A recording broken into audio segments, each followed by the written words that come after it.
This podcast may contain explicit language. You are probably going to be a very successful computer person, but you're going to go through life thinking that girls don't like you because you're a nerd. And I want you to know from the bottom of my heart that won't be true. It'll be because you're an asshole. The Social Network is next.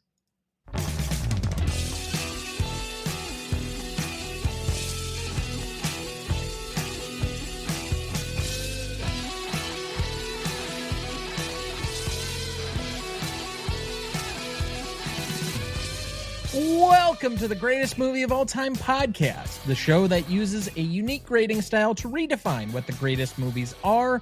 I'm Tom Duncan. And I'm not Patton Oswalt. I am Dana Duncan. We got no comments on that this week. But I did.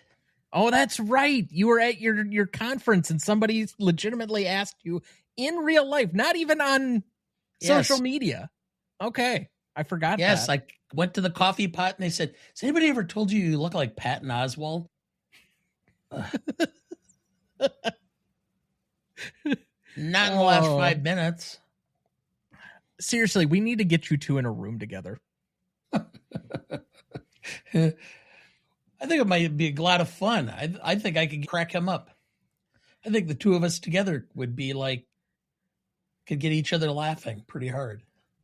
I'm not even sure what I would do in that circumstance if we ever got to the point where we'd have somebody like a Patton Oswalt on some program like this. Like, if we ever got to that point, just cancel the show.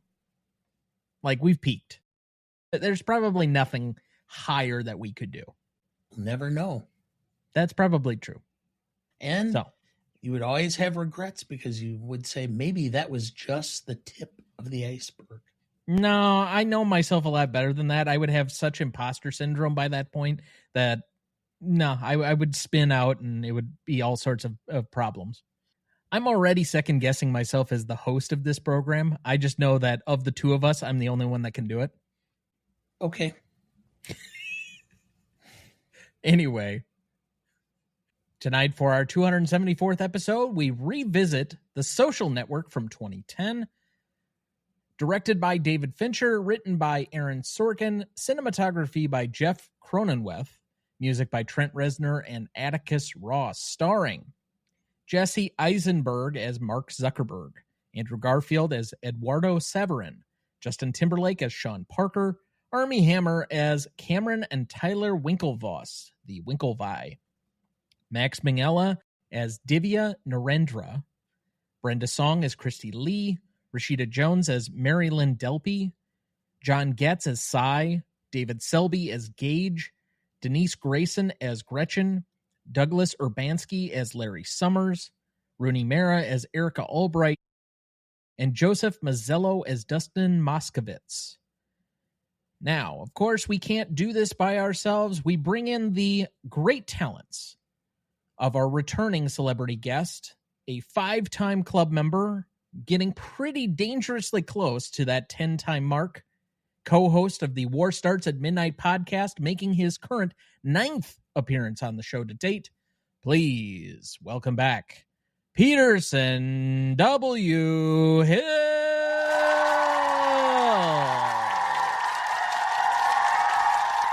Excited to be back in the seat. It's been 6 or 7 months. Is it 6? March was Dolce. That sounds La right. Dolce Vita? Yeah, February, March, something like that. Yeah. So, I feel very poised for this episode. I am a Facebook user now for 20 years. This summer marks 20 years. I guess I've been for 19. Yeah, I didn't think about it like that. Yeah, I graduated May of 2005. And then I got my Facebook account, and back when it was cool. Back when Facebook was cool, I'll say.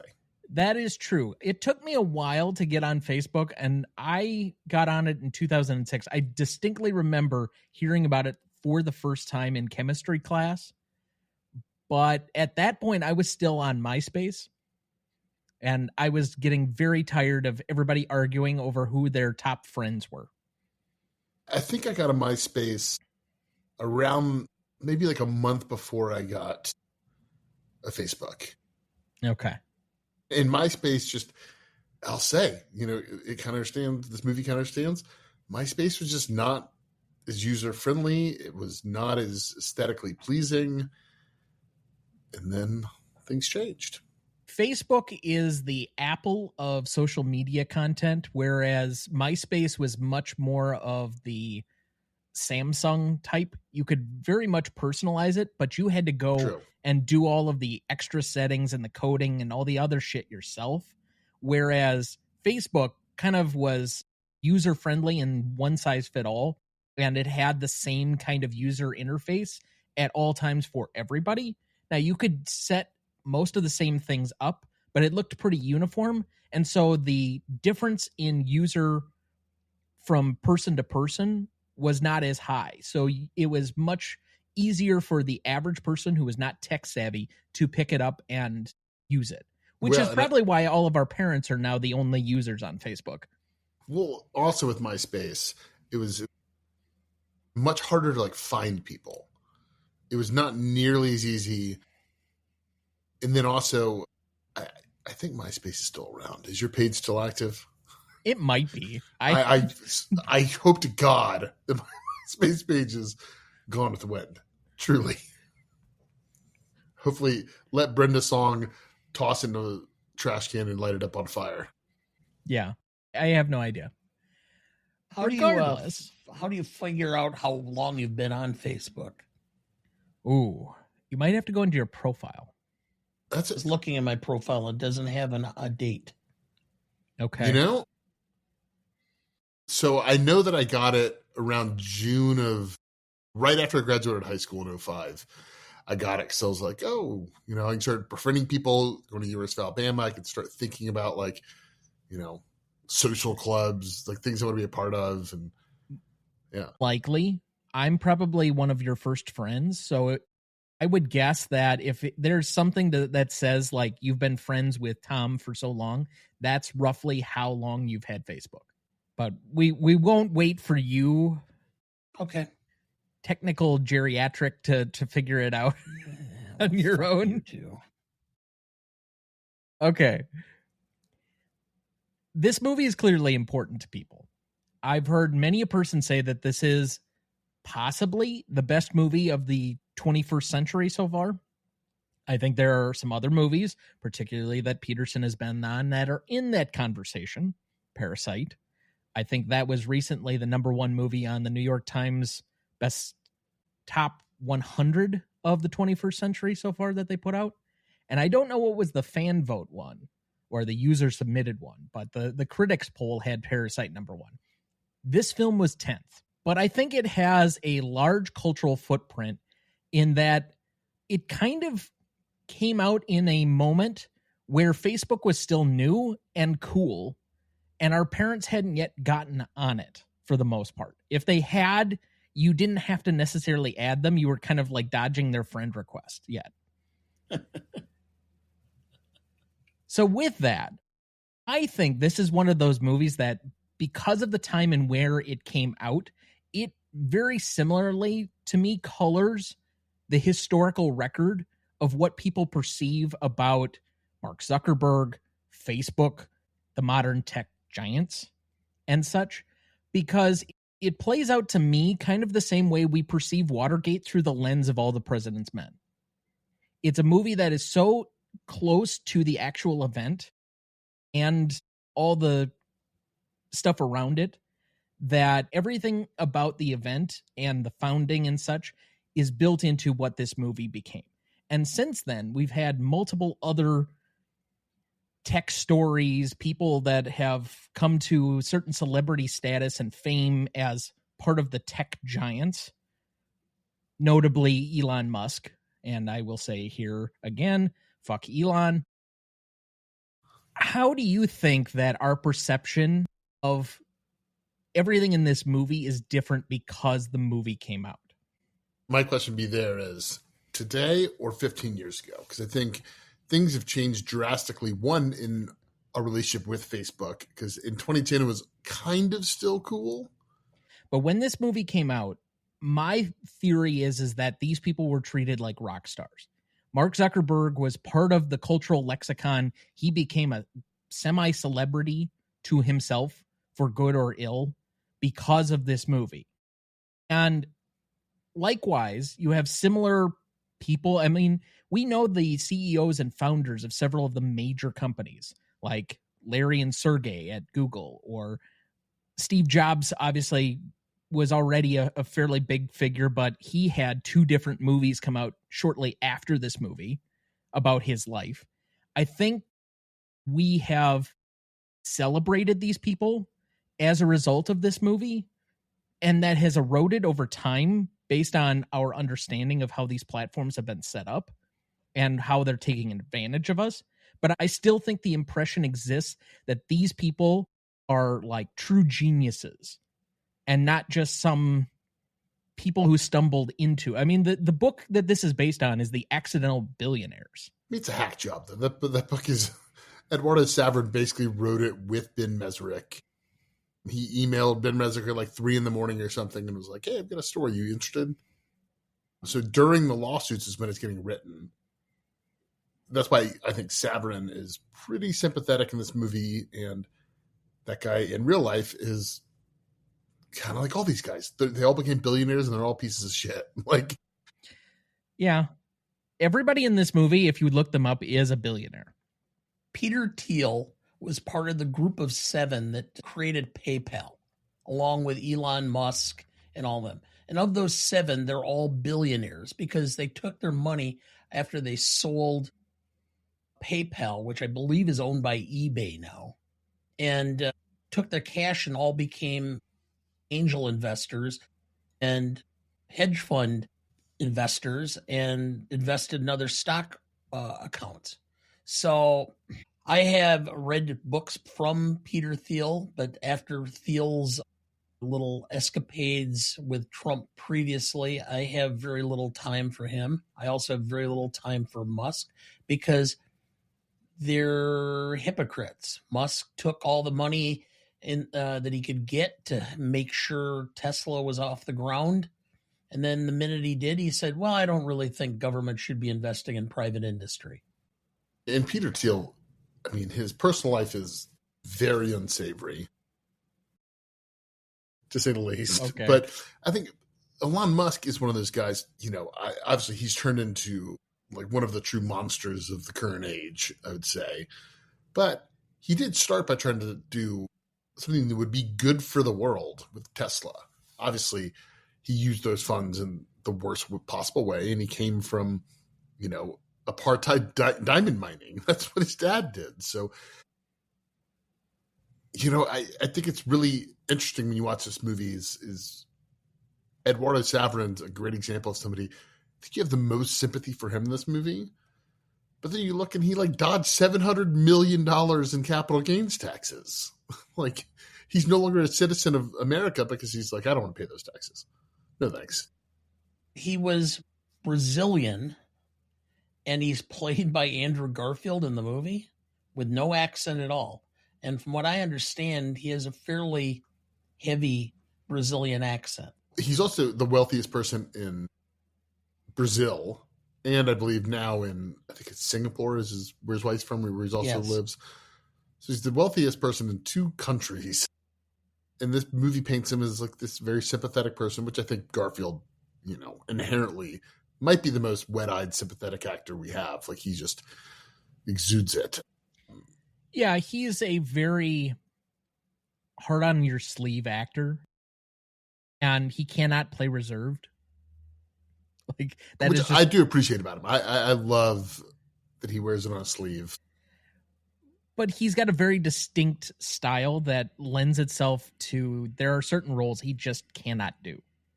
Like, his range is very defined, and he's a very good actor within that range, but you know exactly what you're getting with an Andrew Garfield character the same way you know exactly what you're getting from a Greg Kinnear character. I don't need to see his There Will Be Blood. I don't need to see his Plain View. I was just going to say that. Can you imagine Garfield starring in a Scorsese film? Yes. Yes, I can, because he did. He's fantastic in Silence. He is awesome in Silence. He's wonderful in Silence. That is a fantastic I'm not familiar movie with that at all. So it's about a Jesuit priest who go to Japan and try to spread the gospel because they're looking for their... So their mentor is Liam Neeson, and Liam Neeson goes off the grid. And so they go to Japan, even though Christians are persecuted, to try and find him. And he has since been converted basically away from the faith. And the entire exercise of the movie is a commentary on whether or not you basically give over your faith to the cultural norms at the time in order to fit into a particular society. Because, of course, in a Scorsese movie, there's got to be raw amounts of violence, a character questioning his own reality and faith, and definite heavy undercurrents of Christianity. Yeah, I can't imagine why that would be prevalent in a Scorsese film. That being said, Silence might be the best movie that he's made since The Departed for me. And I really like The Wolf of Wall Street. Ooh, yeah, I think, I don't know. We can get on that rabbit hole and I can be there for another hour. Yeah, I know. You and rabbit holes. Yeah. So, all right. Yeah, we did Nicole Kidman and Aaron Eckhart to 2010. Great movie. All right. So some background on The Social Network. We did originally discuss this going back to, Dad, do you have any idea which season it was? Season 2, wasn't it? No, it's season 1. September 23rd, 2020. So shortly after I moved to Madison. I listened to that episode. I'm sorry. Our guest apparently did not realize that we could go for more than an hour, and so he just left before we did the scoring. It's one of the weird, so I've got 30 minutes left. Well, he excuses himself. Anyway, so background on the actual movie. The Social Network was released on October 1st, 2010.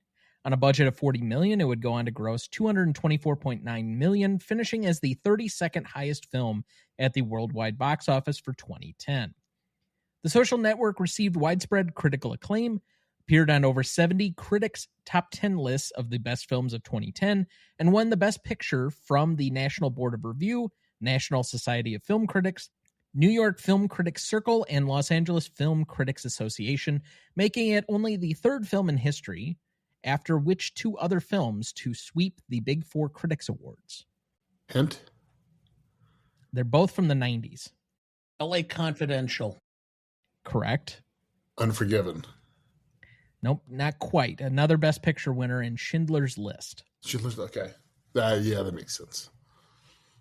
It went on to receive 8 Oscar nominations, including Best Picture, Best Director for David Fincher, Best Actor for Jesse Eisenberg, Cinematography and Sound Mixing, and one for Best Adapted Screenplay for Aaron Sorkin, Best Original Score for Trent Reznor and Atticus Ross, and Best Film Editing.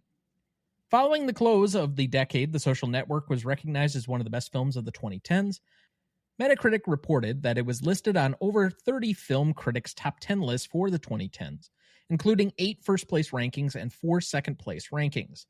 Esquire named The Social Network the best of the 2010s, calling it Citizen Kane for the internet age, and dubbing it the movie of our new millennium. In June 2025, the film ranked number 10 on both New York Times' lists of the 100 best movies of the 21st century. In July 2025, it ranked number 13 on Rolling Stone's list of the 100 best movies of the 21st century. In January 2019, Aaron Sorkin revealed that Scott Rudin had suggested the development of a screenplay for a sequel, noting a lot of very interesting dramatic stuff has happened since the movie ends. On April 26, 2024, Sorkin said he had been working on the script for a new Facebook movie tied to the January 6th United States Capitol attack. On June 25th, 2025, it was announced that a sequel, The Social Network Part 2, was in active development, with Sorkin returning to write and direct. Reports of potential casting included Mikey Madison as Francis Haugen and Jeremy Allen White as Jeff Horwitz, although no official deal has yet been made or made public. Jeremy Strong was also being reported to be in talks for a role, speculated to be either a Wall Street Journal editor or to replace Eisenberg as Mark Zuckerberg. The Social Network currently holds a 96% among critics on Rotten Tomatoes, a 95 score on Metacritic, and a 3.9 out of 5 on Letterboxd. So, is this David Fincher's best film? I think so. I liked Benjamin Button, and I'm not a big fan of Fight Club. Really? So 3/4 of this podcast was on that Fight Club episode, and yeah, it shall live in infamy. Is this Fincher's best movie? You know, I would go into this watch this time, and I've seen this 4 or 5 times, with the impression that I don't think it is. I always said Zodiac, which I still to this day think is best. And then I watched it this time, and it really has me questioning, do I like this or Zodiac more? Haven't seen Zodiac in a few years, so I think that does need a rewatch, but I love Zodiac. It's absolutely phenomenal. But I mean, so it's very close. So I think most people would say The Social Network or Before are usually the ones in the conversation for his best movie. All things considered for Mank and some of the other movies that have followed, I just don't think that most people are going to include those in the conversation. I think this is his best, most conventional movie because it's somewhat of a biography, and yet even with the color tones that he has, it feels different. It's somewhat of a legal drama, and it's kind of got this action thriller vibe to it, even though there's really no action happening. It's just got this kinetic feeling to it, which he brings to something like an Aaron Sorkin script that has a lot of propulsive momentum to it to begin with, just in the way that the lines are delivered, notably in a Sorkin script that most cinephiles know by this point. However, if we're talking the film that is most specific to his aesthetic, style, and what he would say is probably his best movie, it's either going to be Fight Club or Seven, because those get at what, to me, are probably the most deprived, perverted senses of how he sees humanity. I think he's quoted as saying that humanity is perverse, and he always wants to depict that on screen, which is why a lot of his movies are just so challenging in that regard. So for me, because I'm not a huge fan of Fight Club, I would say it's 7, but I think this is his closest that he will probably ever come to winning an Oscar, because at this point, I don't think he's interested. Well, I also don't think the industry is necessarily interested in him. He doesn't make movies that, other than this, that I guess make a ton of money. He's expensive. He probably has a pretty good quote. And then you take his movies are expensive. Now, granted, he's very good with his budgets. He knows, like, to the dollar what he needs to spend. And I think that's incredibly important. He learned that from Alien 3, probably. And, you know, it's hard because I think there's got to be something out there that is going to lure him back in. If you've ever heard about his 20,000 Leagues Under the Sea, that movie sounds absolutely bananas. So I think he's definitely got it in him. He's currently doing the Cliff Booth thing. Yeah, which is a weird. It's weird. I don't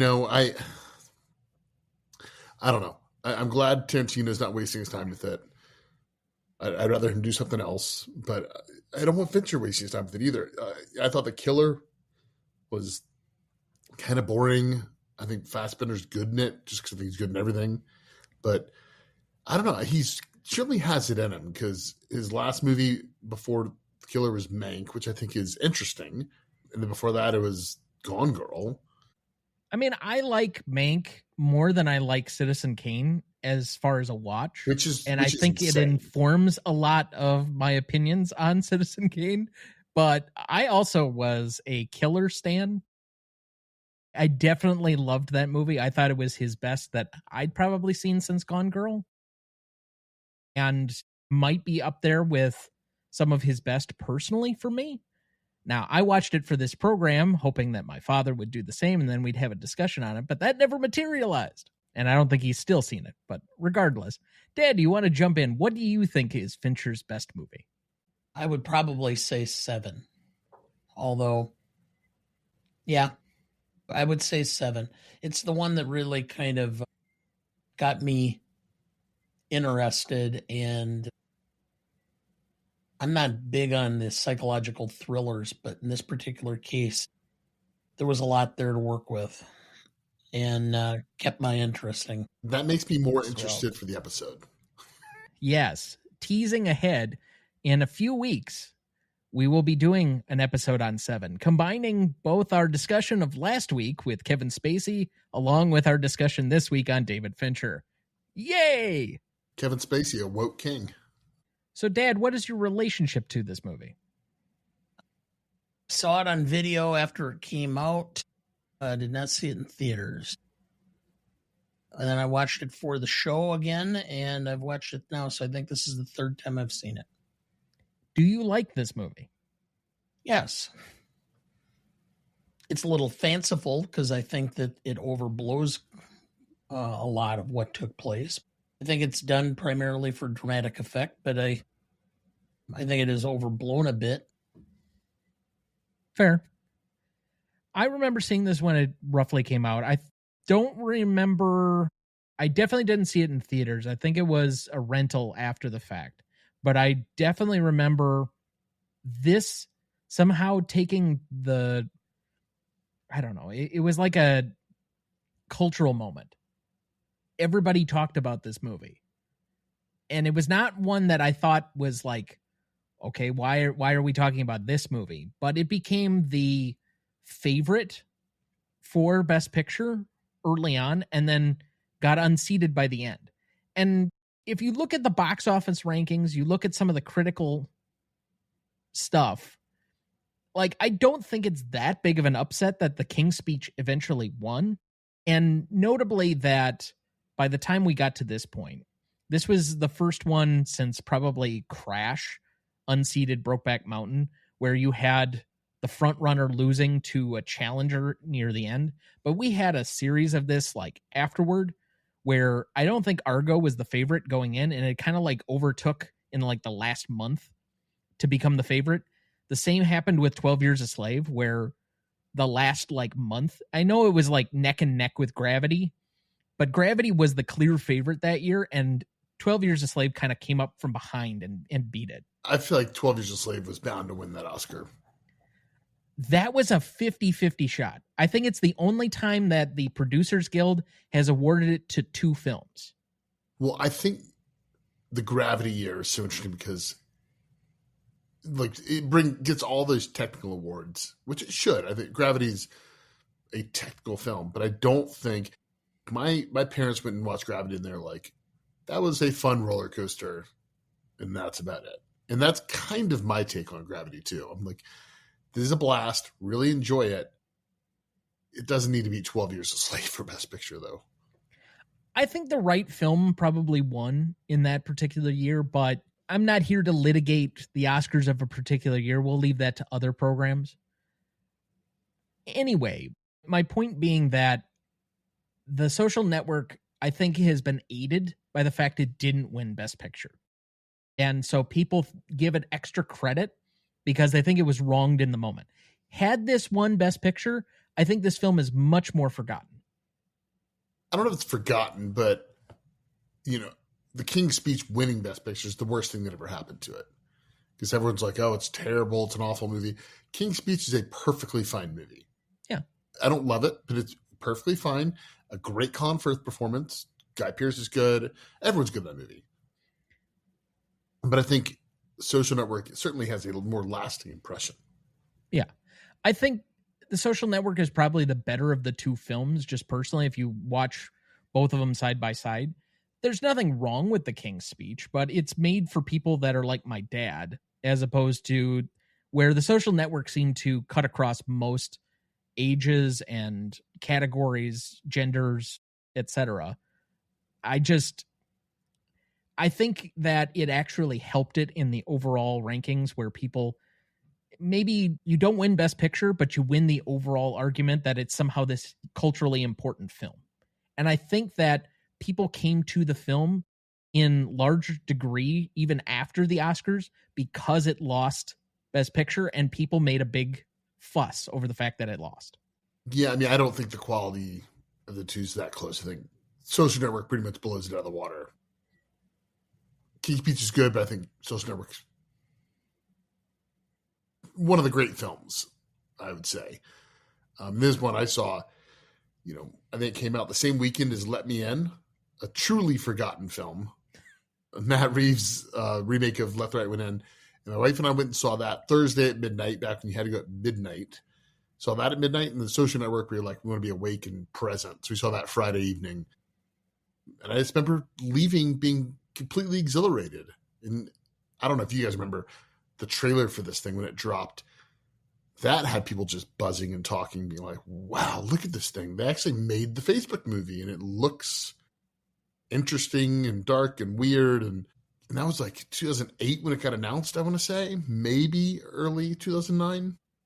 Like, it really started to take shape, and everyone was like, what the hell is this going to be? It's like watching people use Facebook, and it just turns into this incredible, kind of Citizen Kane-like film of a tech giant struggling with his responsibility and his burden, especially at the age of 21, 22 years old.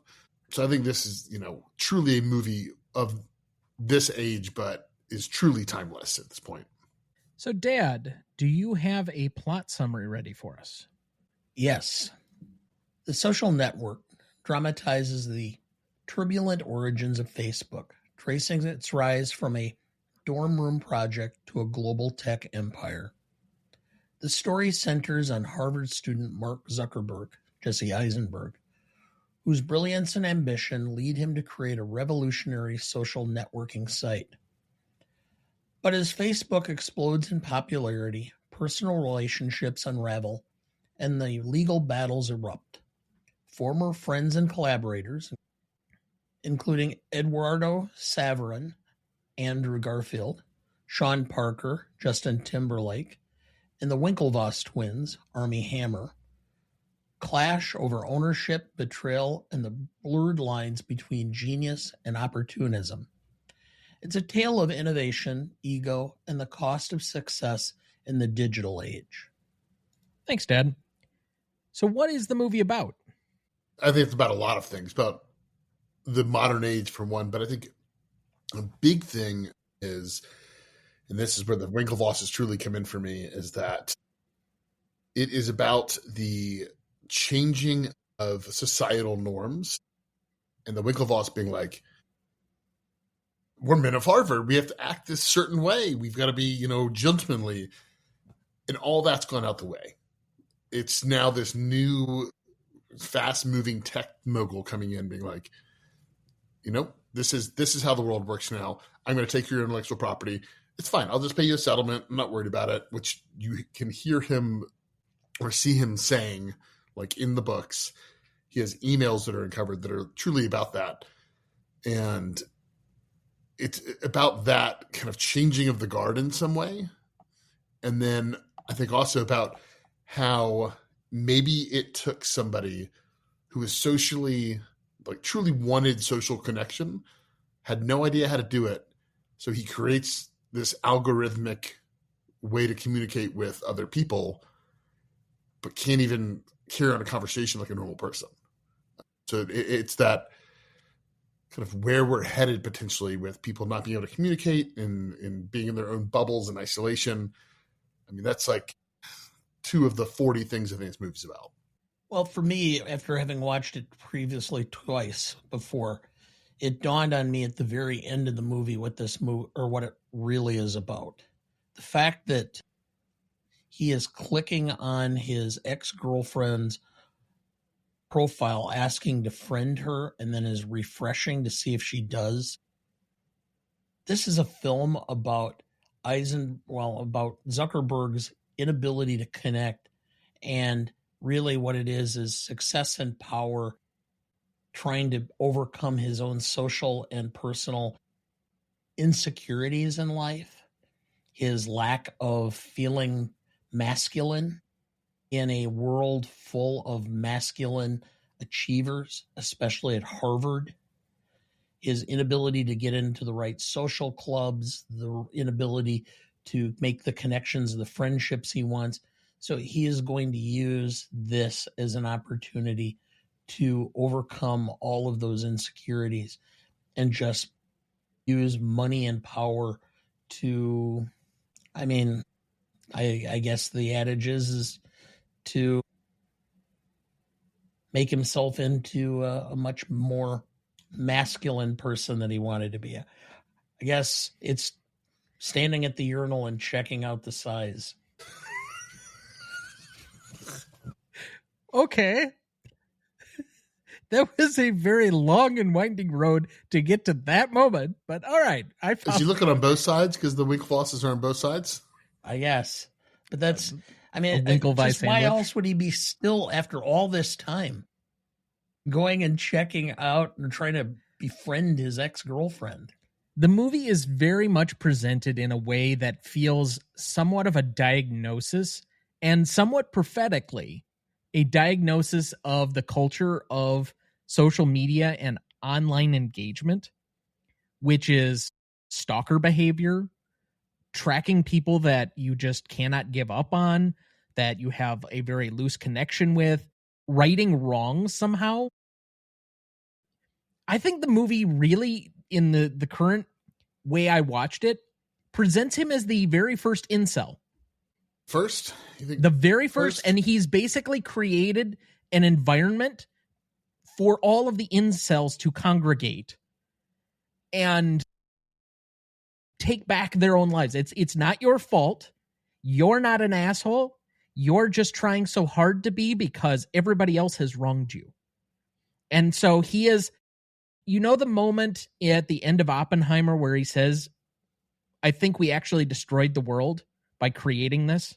We were so worried that it was going to be that the bomb would explode and the world would end, but just creating the bomb was the thing that set everything off and destroyed the world. In his operation here, the creation of Facebook, right or wrong, and I think the movie is actually very cynical about this, has created an environment that has not just changed, but potentially destroyed the world. So I'm going to say two things to that point. One is that Oppenheimer understands and recognizes the evil he has put into the world.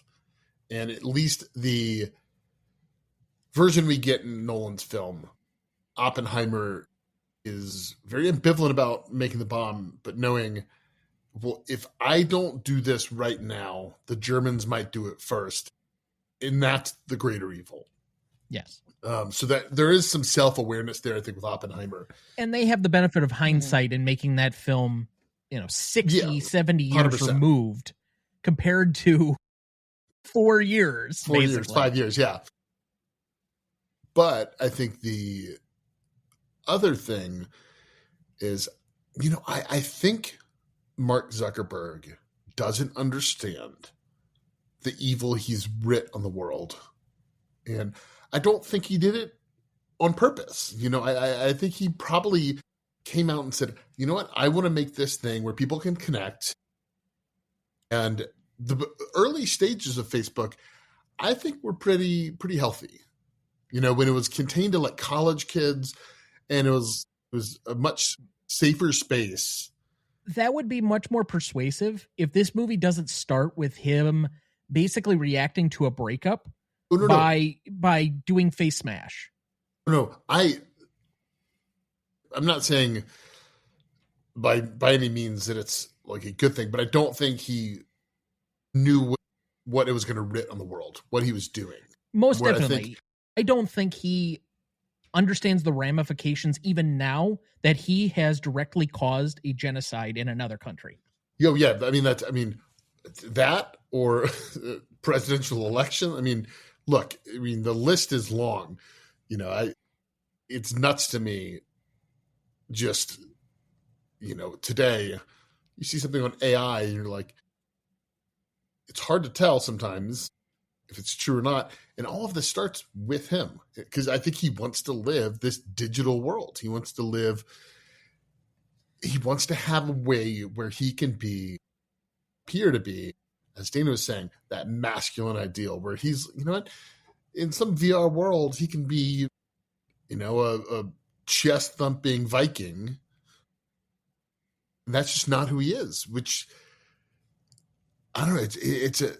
But I don't want to confuse Zuckerberg, the man, with Zuckerberg, the character in this. And that's, I think, a pretty stark differential because, you know, this is very much a work of fiction in many ways. As I said, having Eduardo Saverin be like the sympathetic character. He's also a moron in this movie. Like, he's making all the wrong decisions. Yeah. Like, we have sympathy for him because Andrew Garfield's fantastic in the movie and he just exudes that sympathy, but he's also an idiot. Like, he can make $300K in a summer just trading futures, but he doesn't have his lawyers review a simple contract. And I think also with the Saverin character, and it's the same thing that goes back to the Winklevoss. He's like, he can't exist in this world. He just doesn't understand it. It's moving so fast, Facebook is, in a way that other things don't. You know, he's like, oh, I got to go get my Lehman Brothers internship. And the Winklevoss are like, well, we got to win the Olympics and then we're going to make all that money. Like, it's truly people that, I mean, Saverin probably had a little bit harder time because he was a minority in America, but the Winklevoss are truly like Hitler's golden childs. They're 6'5", 220 Olympians, men of Harvard. And the world changes so fast around them and they're left in the dust. And I think that's a lot of what this film is about, is the changing of the world and how quickly things changed without us understanding the ramifications of it. The one thing about this movie comparative to, I mentioned something like Oppenheimer a second ago, most of those stories from a character development are following the character directly. It's like a first person perspective. Even something like Lawrence of Arabia, where we're somewhat removed and there's like a third person aspect to it, how other people saw him and the story and the myth that built up around him. This movie is much more presented similarly in that light, where it's everybody else's story about who he is. So I think there is something to be said to remove yourself from who he is in the movie compared to everything else. The problem that I have is that the movie makes him out to be this, especially the ending line, which I think is the thing that you're supposed to take away from it, gives him such a permission structure as this genius. And the movie does a great job of building him up to being the person that built Facebook, saw what its potential was able to mold and modify it into this gigantic thing. I mean, it is one of the 7 or 8 largest companies in the world right now, and it's worth like $1.5 trillion valuation. It's also changed our way of life in ways that it's like the invention of the car almost. Like just the way that it's ubiquitous. If you aren't on it, you know somebody who is. I'm going to ask a question to both of you. You both kind of alluded to the ending. Do you take the ending as Aaron Sorkin saying, you know what, he's not that bad a guy, and you see him refreshing? Do you find that as sympathetic? Because I read the ending as like, he's like the fucking shark from Jaws. Like, like truly, like he is a villain. And I think that Sorkin, because Sorkin loves his complicated geniuses, that's like one of his things. I think Sorkin has sympathy for Zuckerberg. And I think Fincher is like, this guy scares the shit out of me. That's an interesting thought. I've always looked at it as a sympathetic telling that, oh my gosh, this guy just cannot give up on the one girl who dumped him in a bar, who I think is also an amalgamation. Like that character does not literally exist. She doesn't literally exist. No, she doesn't. No, but I think just the opposite, which is that no matter how much money he's made and how much power he's amassed, he still is insecure, which will only mean that he'll continue to amass more power and more wealth, because somehow or another that's going to take him over. So I don't see it. I think it's foreshadowing that this is just the start. So Dana sees him more as a Citizen Kane as opposed to a sympathetic figure. And I guess, I mean, this is why I think I truly, this viewing, and I've seen this 5, maybe 6 times before this. I think this viewing solidified it to me as like, no, this is truly like one of the great films because it gets, I think, an incredible dissection of these people. Just on Rev Almanac a few months ago, talking about Barry Lyndon being up for Best Picture that year. And you guys talked about Barry Lyndon back in what, January, February? Yes, January. Yes. Which I think that's come around to being my favorite Kubrick, maybe my second favorite, toys that and The Shining. But that film ends with, and they're all equal now. Like that closing coda, like just hits me like a ton of bricks every time. And I can't stop thinking about that ending. And that to me, like the most Kubrickian moment of this movie to me is when you're watching the Royal Regatta in the Winklevoss rowing. And it's like the last straw where Sorkin and Fincher are saying, nope, the world's not going to work out for these guys. These guys are all equal now. He puts them all on the same footing in a way that kind of only could be in today's world. I'll push back just slightly. There are a couple of takes earlier on before the ending that I think lead up to that point. And knowing that, you know, as most cinephiles know, David Fincher is very meticulous about what takes he uses and part of the editing and what he's getting even from small glances from his actors. So nothing is unintentional in his movies. But there's some looks when Eisenberg is on screen around the point where his relationship with Savarin deteriorates, where he feels, it looks like he feels guilty or he feels bad for how things have played out.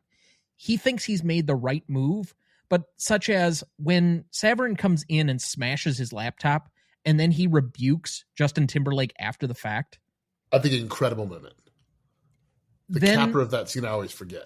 To me, that's him saying already that this is a much more sympathetic character.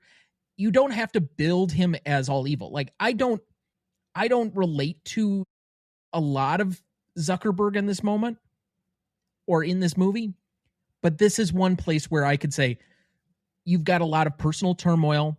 You've been neglected by people that you're interested in, by people that are friends, people that have underestimated you. And I can understand why he's done this. And he's seen a singular vision in a way nobody else has and pursued it, even at the cost of the friendships. But it doesn't mean that it doesn't affect him either. And I think that's where the line you're just trying so hard to be is that he's recognizing that he has this singular vision and knows where Facebook is headed in a way nobody else does, which is why I think he was the only one to lead what it became.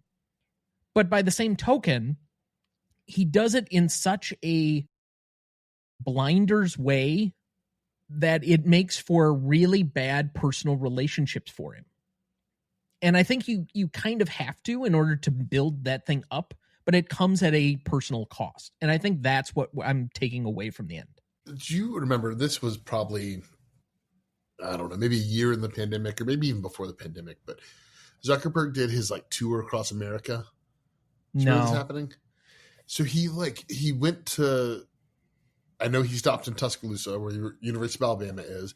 He stopped in Memphis, like had barbecue. When he was in Alabama, he like talked to Nick Saban and like talked to all these people throughout America. And it showed a curiosity that he has that I feel like came from a genuine place. And that's, I think, pretty interesting knowing, one, what we know about the guy, but then also the way Sorkin paints him. It is a little bit reminiscent of that you didn't have to go so rough on him. Like, that's what it feels like. I don't think he is malicious in a lot of the ills that he has birthed, but I think he's also quite naive. He's ignorant to it. Yeah, that's, which, look, if I had, he's what, like $250 billion now probably. some insane number. And when you have that much money, you lose complete touch with reality. It's impossible to ground yourself when you have that much money. You know, each of these billionaires has become a nation state to themselves. And if they control one of these major companies, they're even that much more powerful. That's why, I mean, Elon's essentially a state actor who is operating within another state to begin with. So, I mean, but yet we have to reckon with how important we've made these figures. It's not just from the celebrity status, but it's because their wealth, their popularity, their ability to be online, all of these things are connected. And it's, again, why I think this movie has shaped some of the cultural cachet behind it and given a permission structure somewhat that we've invited these people in thinking that they're geniuses. And again, not in maybe a malicious way, but they're incredibly naive and haven't reckoned with the potential destruction that they have wrought. Well, and I will say, your guest on the previous episode, I'm drawing a blank on his name, Brendan or Brandon, he, I think, was in the tech world. And he was he was like, he liked all these guys. He was like, oh, it's really impressive what all these guys did, which in some way it is impressive what they did. But the human toll that things like Facebook has wrought on the world, it's just, it's so hard to take the good and the bad. And granted, look, I'm a hypocrite. I have my Facebook account still. And part of the reason I have it is because I've got pictures from when I was a camp counselor, you know, from 2006 to 2010 that I would never have. If I got on Facebook, they're gone. And I've got connections with friends that I'm like, oh, you know, if I want to talk to my friend Kelsey, it's got to be on Facebook. You know, I don't have a phone number anymore. So there's a portion and a piece of me that's like, well, I can't just get rid of Facebook. But also I'm like, but it's like one of the great evils of the modern world. Yeah. You know, it's this weird dichotomy of people and humanity. And I think Fincher and Sorkin turned out to be a great team in that regard. All right. Did you know? During one of the depositions, it is mentioned that the invention of Facebook made Mark Zuckerberg the biggest thing on campus that included 19 Nobel laureates, 15 Pulitzer Prize winners, 2 future Olympians, and a movie star. One of the lawyers then asks, who was the movie star? And the response is, does it matter? The movie star was, in fact, Natalie Portman, who was enrolled at Harvard as a junior and senior when Mark Zuckerberg was a freshman. She actually invited Aaron Sorkin to a dinner party with her Harvard friends to provide him insider information on the school's social life at the time Facebook was created. Let me ask this question. Do you think that the collegiate parties at Harvard are better, worse, average than the normal ones that you would go to? Like, I know nobody's technically on the level of UW-Madison here, but the average party school. You know, I don't know. So I went to the University of Alabama, and I will say, I don't think I really went to that many traditional parties. My college girlfriend, she was in a sorority. It was a big point of contention between us because I was like, y'all are nerds. Like, why are you doing that?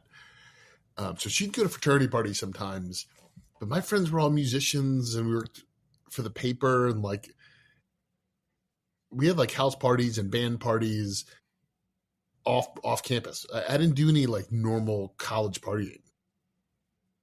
And I don't think even the parties I see in the movie, probably the one that makes the most sense and probably the closest to how it was Caribbean night at the Jewish fraternity. Like that is more reminiscent, I think, of more college parties. Now, granted, Alabama has a robust Greek scene that I wanted nothing to do with, but that's my experience. No, I think that's the most accurate. The one in Palo Alto at the end, I think that seems pretty accurate. Just a bunch of people in a house, screaming at each other. That seems pretty accurate too. I don't think Harvard's parties are overly wild. That would be my guess as well. I think it might be slightly embellished here. And the simple fact is that wildness in parties tends to be around people who need to let loose. And at that point in time, if you've got money and influence and everything else, what do you have to let loose from? Did you know? After casting, David Fincher forbade principal actors from meeting their real-life counterparts until filming was completed. Did you know? Andrew Garfield came into rehearsal with a copy of Economics for Dummies. Inspired by that move, Jesse Eisenberg bought a copy of C++ for Dummies. According to Eisenberg, both he and Garfield read the introductions of their books and then put them down. I've read the economics one. Yeah, the introduction's about all you need. Okay. I'm not going to ever pick up either one. I think I used that to pass microeconomics in like freshman or sophomore year of college. Yeah. Did you know the song that plays during the opening credits is only played 2 more times during the film, and each time Trent Reznor recorded the piano from farther away, giving it the illusion of echoing and isolation in the final cut? You're talking about the score when he's walking the campus, right? Correct. Okay. Not the White Stripes song that starts. Okay. Yes, the opening song that's over the top, that's like the dun, dun, dun, dun. And then finally, did you know the real Lawrence Summers, or Larry Summers, as he's traditionally called the film's portrayal of his meeting with the Winklevoss twins fairly accurate. He went on to say, "I've heard it said that I can be arrogant. If that's true, I surely was on that occasion. One of the things you learn as a college president is that if an undergraduate is wearing a tie and jacket on Thursday afternoon at 3 o'clock, there are 2 possibilities. One is that they're looking for a job and have an interview. The other is that they are an asshole. This was the latter case. Rarely have I encountered such swagger, and I tried to respond in kind." That scene. What are you doing here? Why are you in my office? Yeah. Thanks for the economic lesson. I was the Secretary of the Treasury. He wasn't the Secretary of the Treasury. Yes, he was before he became headmaster of Under whom? I want to say it was under I think it's Carter. George H.W. Because every time somebody brings up his resume, it's him as the head of the Council of Economic Advisors under Obama. Correct. Then he was Treasury Secretary under Clinton. Okay, you are correct. All right. Yeah, 99 to 01. Yep. Director of the National Economic Council in 2009 to 2010. And he was, Secretary of the Treasury from 99 to 01. So the last couple of years of the Clinton administration. Yep. Huh. Okay. Yeah.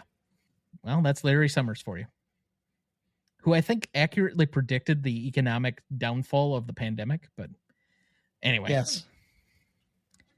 And predicted the housing collapse in 2009. But since this is a revisit, we will be back to you soon with the Stanley Rubric. That looks like a good spot for our first break. We'll be right back.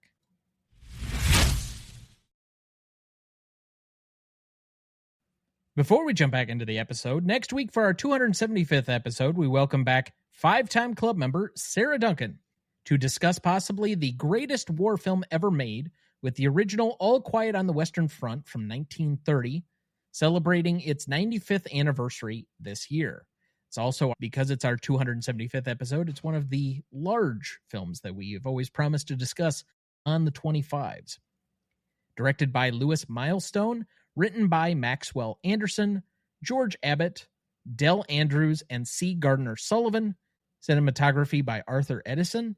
Music by David Broekman, starring Lou Ayres and Louis Walheim. You won't want to miss that one, so watch ahead of the show by searching the Real Good app to find where it's streaming for you. That's REELGOOD. Okay, because this is a revisit, if you have not been with us before for one of our various revisit episodes, which we usually do on the holidays to make these episodes shorter for my editing time, so I might be able to enjoy them.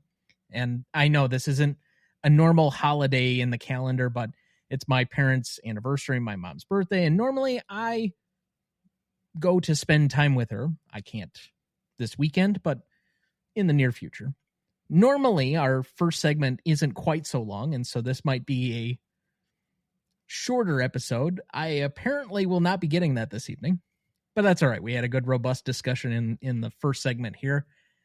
So instead, we start with the Stanley Rubric, and we revisit what we did prior. So going back to September of 2020, we had Legacy, which is the category we always start with, at an 8.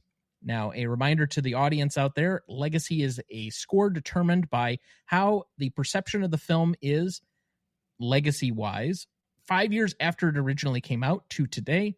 So because this movie came out in 2010, we're looking at roughly 2015 to 2025, where we are currently, and how this film has been perceived by both the industry and the general audience. 5 and 5 points awarded to both of those groups for a total of 10. Dad, did we get this right or wrong? I think for the most part we got it right. I would give it a half point higher for the industry simply because it's had legs, and I think it's a direct influence on Steve Jobs and several of the other tech biopics that came out subsequent to that. Not to mention the fact that now we've got what looks like a go forward on Facebook or on social network too. So I'm going to say it should be an 8.5, 4.5 for the industry, 4 for the public. I have the same score overall at an 8.5, but I have it arriving at a different point in time. I think this is a 5 from the industry point of view because it's a revered movie. It's been commonly mentioned among the best films of this century so far. Mind you, it's only 25 years, so you take that with a grain of salt. But I think this has been high among the critics and the industry alike. You have recognizable actors, Andrew Garfield, Jesse Eisenberg, who did star in stuff, or at least were part of movies preceding this. But I think they got a certain star status because of this movie. Andrew Garfield, I think, directly gets Spider-Man because of this movie. He was already cast as Spider-Man when they started filming. Now, they might have been like, he's going to be the co-lead of the new Fincher. And that may be why you know what? Because it was Amy Pascal of Sony. She saw that Fincher cast him, goes and sees the Red Riding trilogy, and then from there is like, hey, I think he's our Spider-Man. He's about to blow up with Social Network. Surprisingly, doesn't get an Oscar nomination. So with that being said, I mean, even Fincher, he obviously was known before this. I think his films carried a certain level of cachet and notoriety, particularly within the industry. But if you're saying, where does he have like his true apex of he can get just about anything made, it's probably immediately after this movie. And he goes out and he does Gone Girl. And I think that was nominated for Best Picture. So that was a Best Picture nominee, but also, no, actually it wasn't, I don't think. No, it was. But before that, he did Girl with the Dragon Tattoo. Oh, that's right. Because Rooney Mara was directly in his next movie. So, but turns another book into a huge best-selling film. And I don't think he gets the cachet to make that movie without Social Network. But I think Trent Reznor and Atticus Ross become like the hot composers, scorers after this movie. They've gone on to do, I think, multiple Oscars after this. I know they at least got one for Soul. I think they might have another one in there. I love that score. So there are a lot of people that got either a higher pedigree or backing because of this movie. And I think this is revered within the industry. Where I don't think this has the staying power is with the audience. And that's why I have that at a 3.5. I think it has staying power with cinephiles. But if you're just talking about the general movie-going audience, the people that will go to Fast and Furious and Marvel movies and other things, ask them when's the last time they saw The Social Network. And I don't know, Dad, did you take our poll this week? I think I forgot. Okay. But even so, I think there are probably a lot of people who have seen the movie, have name recognition of it, but I don't know if it carries quite the same weight that it did in the moment that this was made and came out. So I end up at an 8.5 as well, but just at a slightly different way of getting there. I think I'm going to be higher. I'm definitely 5 on the industry because I think the New York Times poll just came out very high on that. It makes so many critics best of the 2010s, and I think so many people try and replicate this movie. I think it's an easy 5 in the industry. I think for the audience, I'm going to be a little bit more generous for 2 reasons. One, at least once a week when I'm thumbing through Instagram or Facebook or whatever, the Saverin scene where he's pushed out of the company always comes up. That clip is always, it's a TikTok favorite, and it always pops up. And so at least in that kind of cachet, it's there. And then also I did a little poll at work today because everyone was like, oh, what'd you do for your birthday last night? And I was like, well, I watched a movie. And they were like, what'd you watch? So I'm doing a podcast on the Social Network. And the gentleman to my right is, I bet Ronny's probably 55, 60. He's like, oh, that's a good movie. And then Molly, who's probably around 50, she was to the right of him. She's like, yeah, I like that movie a lot. The only person that didn't know was Ryan, who's to my left. He's probably 7 or 8 years younger than I am. So maybe early 30s, late 20s. And he had not heard of it. He was not aware of it. But everyone else was like, oh, yeah, that's a good movie. And there's like 10 of us in the room. So I think it does have that reputation. And I think you mentioned things like Fast and the Furious. I think this is the kind of movie, if you're somebody who loves like Fast and the Furious, the James Bond franchise, Marvel, this is a good, like, that's my smart movie. Like that, yeah. That's my, like, that's my brainy, like, I like that one. That's my good drama. So I'm going to go 4.5 for the public. Because I think the notoriety is there. And I understand the 3.5. All of my siblings today, they're all like, yeah, I like the Social Network. They all know it. I think there is a lot of support for the film overall, but I guess, Dad, you're also at an 8.5, and we negotiate the final score on these revisits. You would also have to potentially come up. Where are you at? I'm pretty solid at my 4 on the public, and I think I was very generous in going up to 4.5 on the industry. What do you say about a 5 and a 4 breaking down to a 9? Yeah, I don't necessarily agree with you. Both of us have staked out that we have a 5 on the industry. If you come up to a public of 4, I guess I'll go to 5 for the industry. All right. So we're settling at 9? Yes. Okay, so then we'll move from an 8 to a 9 on Legacy. Now, let's go to impact and significance. This movie is only 15 years old. All of us experienced it in the moment that it was made. This is taking for account the first 5 years after it was made. Again, between the two groups that we just discussed for Legacy, we take into account audience and the industry here, but it's within that first 5-year window. What was the impact and significance felt between the industry and the general audience? Originally on this one, in September of 2020, we had an 8. Dad, did we get this right or wrong? I think we probably got it a little bit wrong. The number of nominations and how well it was received among the industry and the Academy, the rise of several of the actors from this film, I think the industry within that 5 years should have been a 5. And the public, I mean, it was the 30-something ranked film, but it still made a lot of money. It got a lot of buzz, especially on DVD and such. Tom, can I ask you a question? Tom, I was just curious. I know you said 32nd worldwide. Do you know the split between domestic and international there? No, but I can look it up. Sorry. Go ahead, Dana. I was just curious. No, I would go with a 4 there, so I think it's a 9.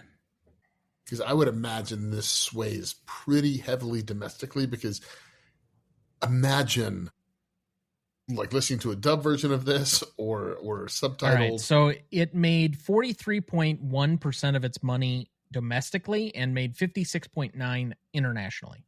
Really? Okay, so that is more generous internationally than I thought. Okay. Yeah.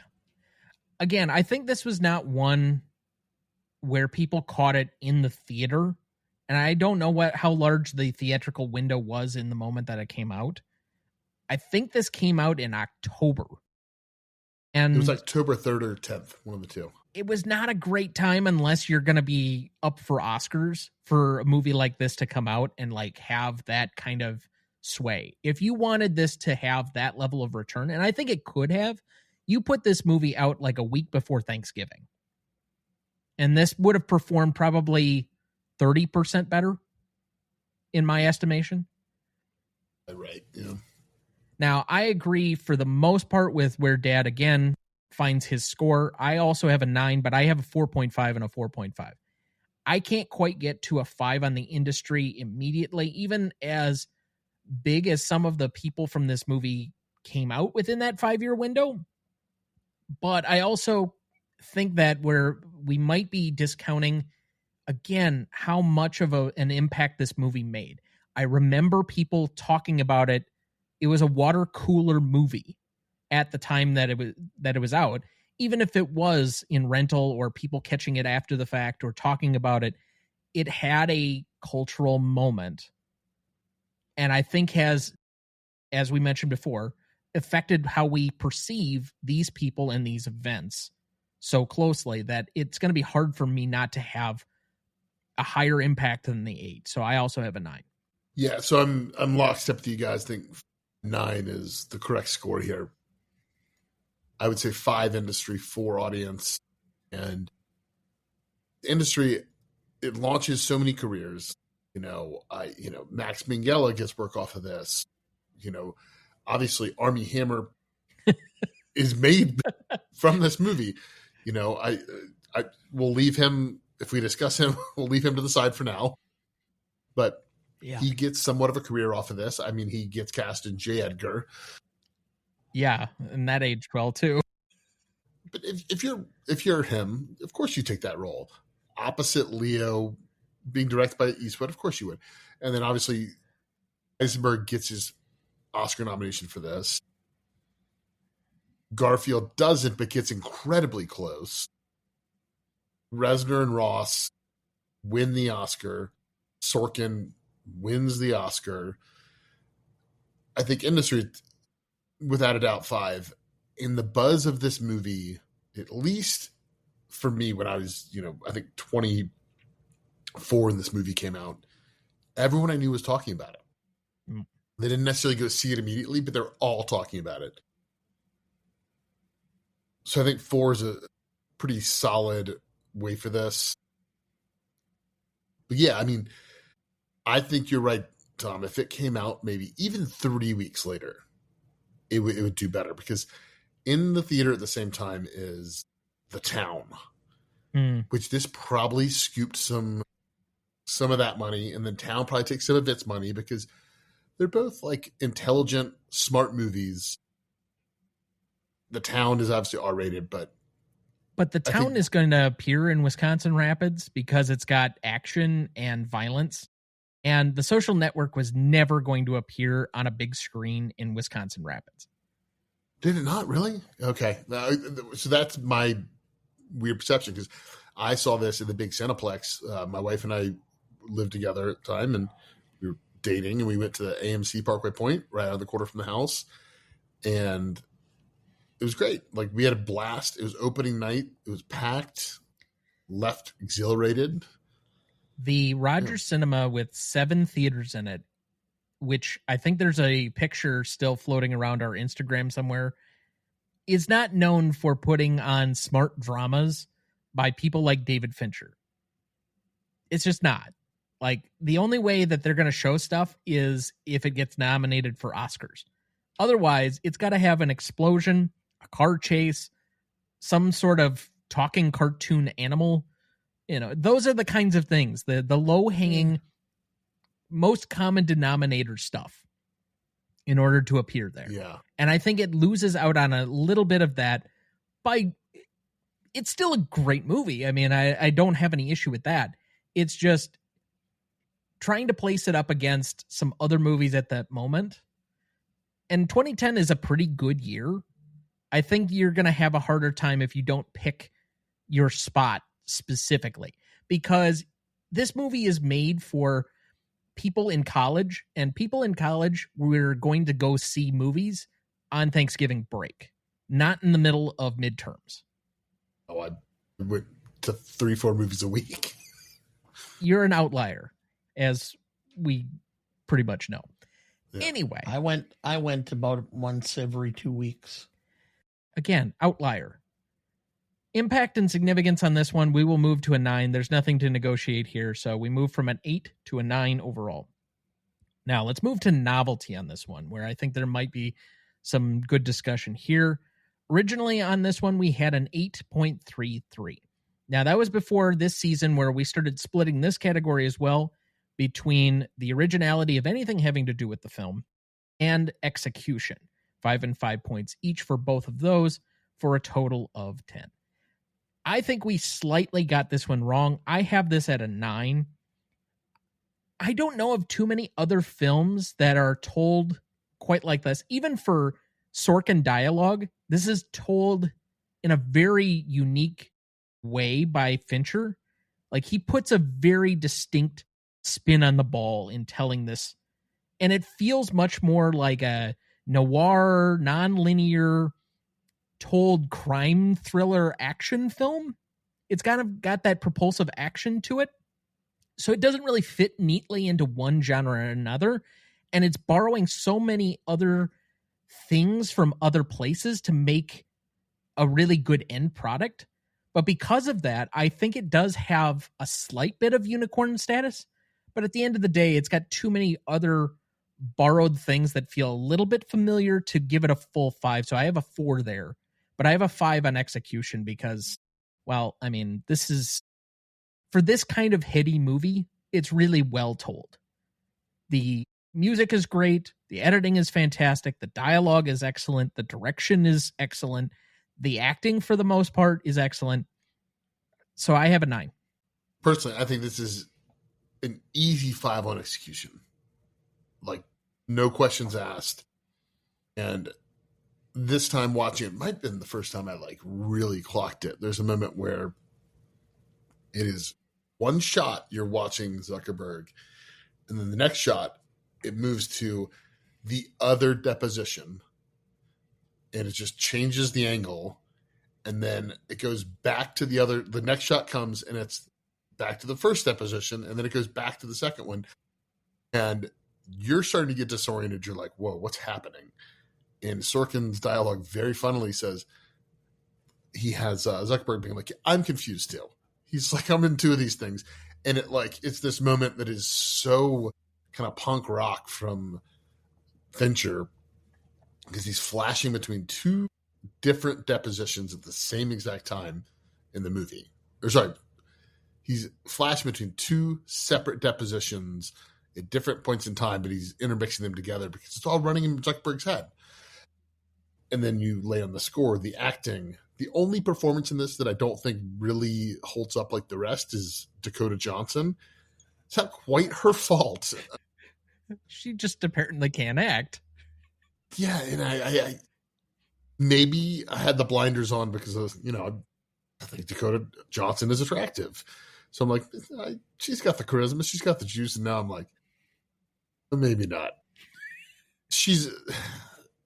that scene's tough. The scene's fine.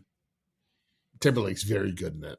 But I think everything, from an execution technical standpoint, is an easy 5. The novelty and the originality of it, the screenplay,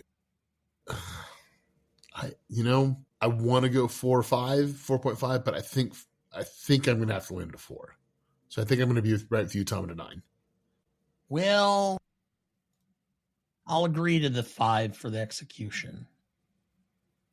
the originality, Citizen Kane, Edison with Spencer Tracy.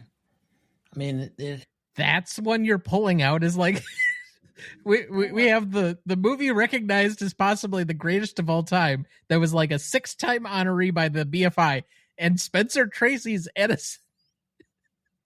Okay, sorry. It was he had a lot of high marks for that. I think he got nominated for an Academy for it. Great. But never heard the film before. But it's the same type or same kind of thing, which is young genius and how he has to traverse through life and, all the pitfalls and such. Okay. So it's been done before. So I was between a 3.5 and a 4. So I'm not even going to argue. I'm going to say I'll go with 4 also. All right. So then we have a 9. All right. That looks like a good spot to stop for our second break. We'll be back with the rest of the categories after this.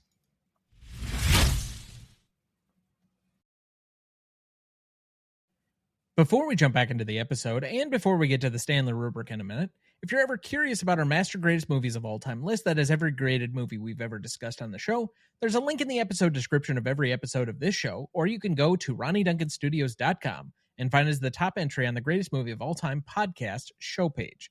That is the grades we've done so far for all 248 movies we've graded, and we continue to add more each week. Make sure to check that out as we go and follow along. Dad, do we have anyone to remember this week? Yes. Lonnie Anderson, 79, American actress, known for WKRP in Cincinnati and the movie Stroker Ace. Kelly Mack, 33, American actress, known for The Walking Dead.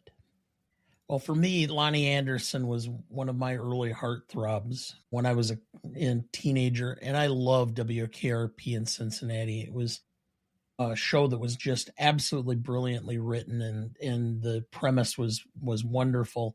CBS really fucked that thing up by moving it around all the time. I think if they would have left it in one spot, it would have gained a following and would have been on for probably 10 years. It was so good. I mean, it's to the point where I can remember the lyrics to the theme song. So, yet to this day, I can 9 to 5 packing and unpacking up and down the dial. Maybe you and me were never meant to be.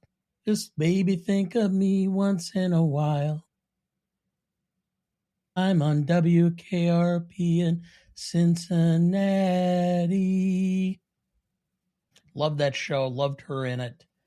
And so we remember these here fondly for their contributions with a moment of silence in their honor.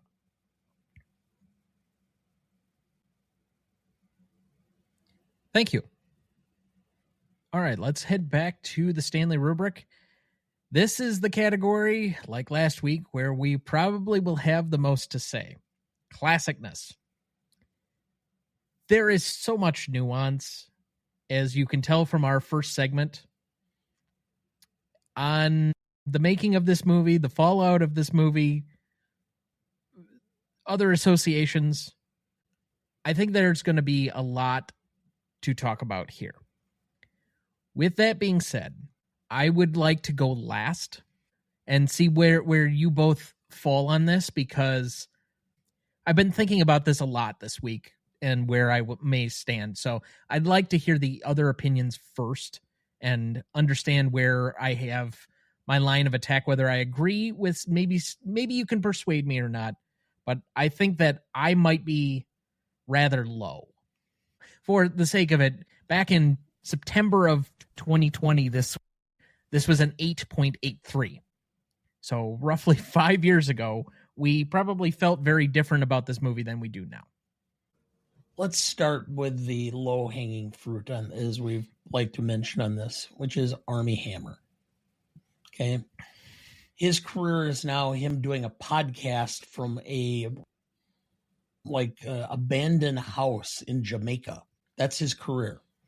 He's doing a podcast from an abandoned house. He painted the wall himself using paint that he got secondhand from some hardware store in Jamaica, and that's his career. He can't get any work.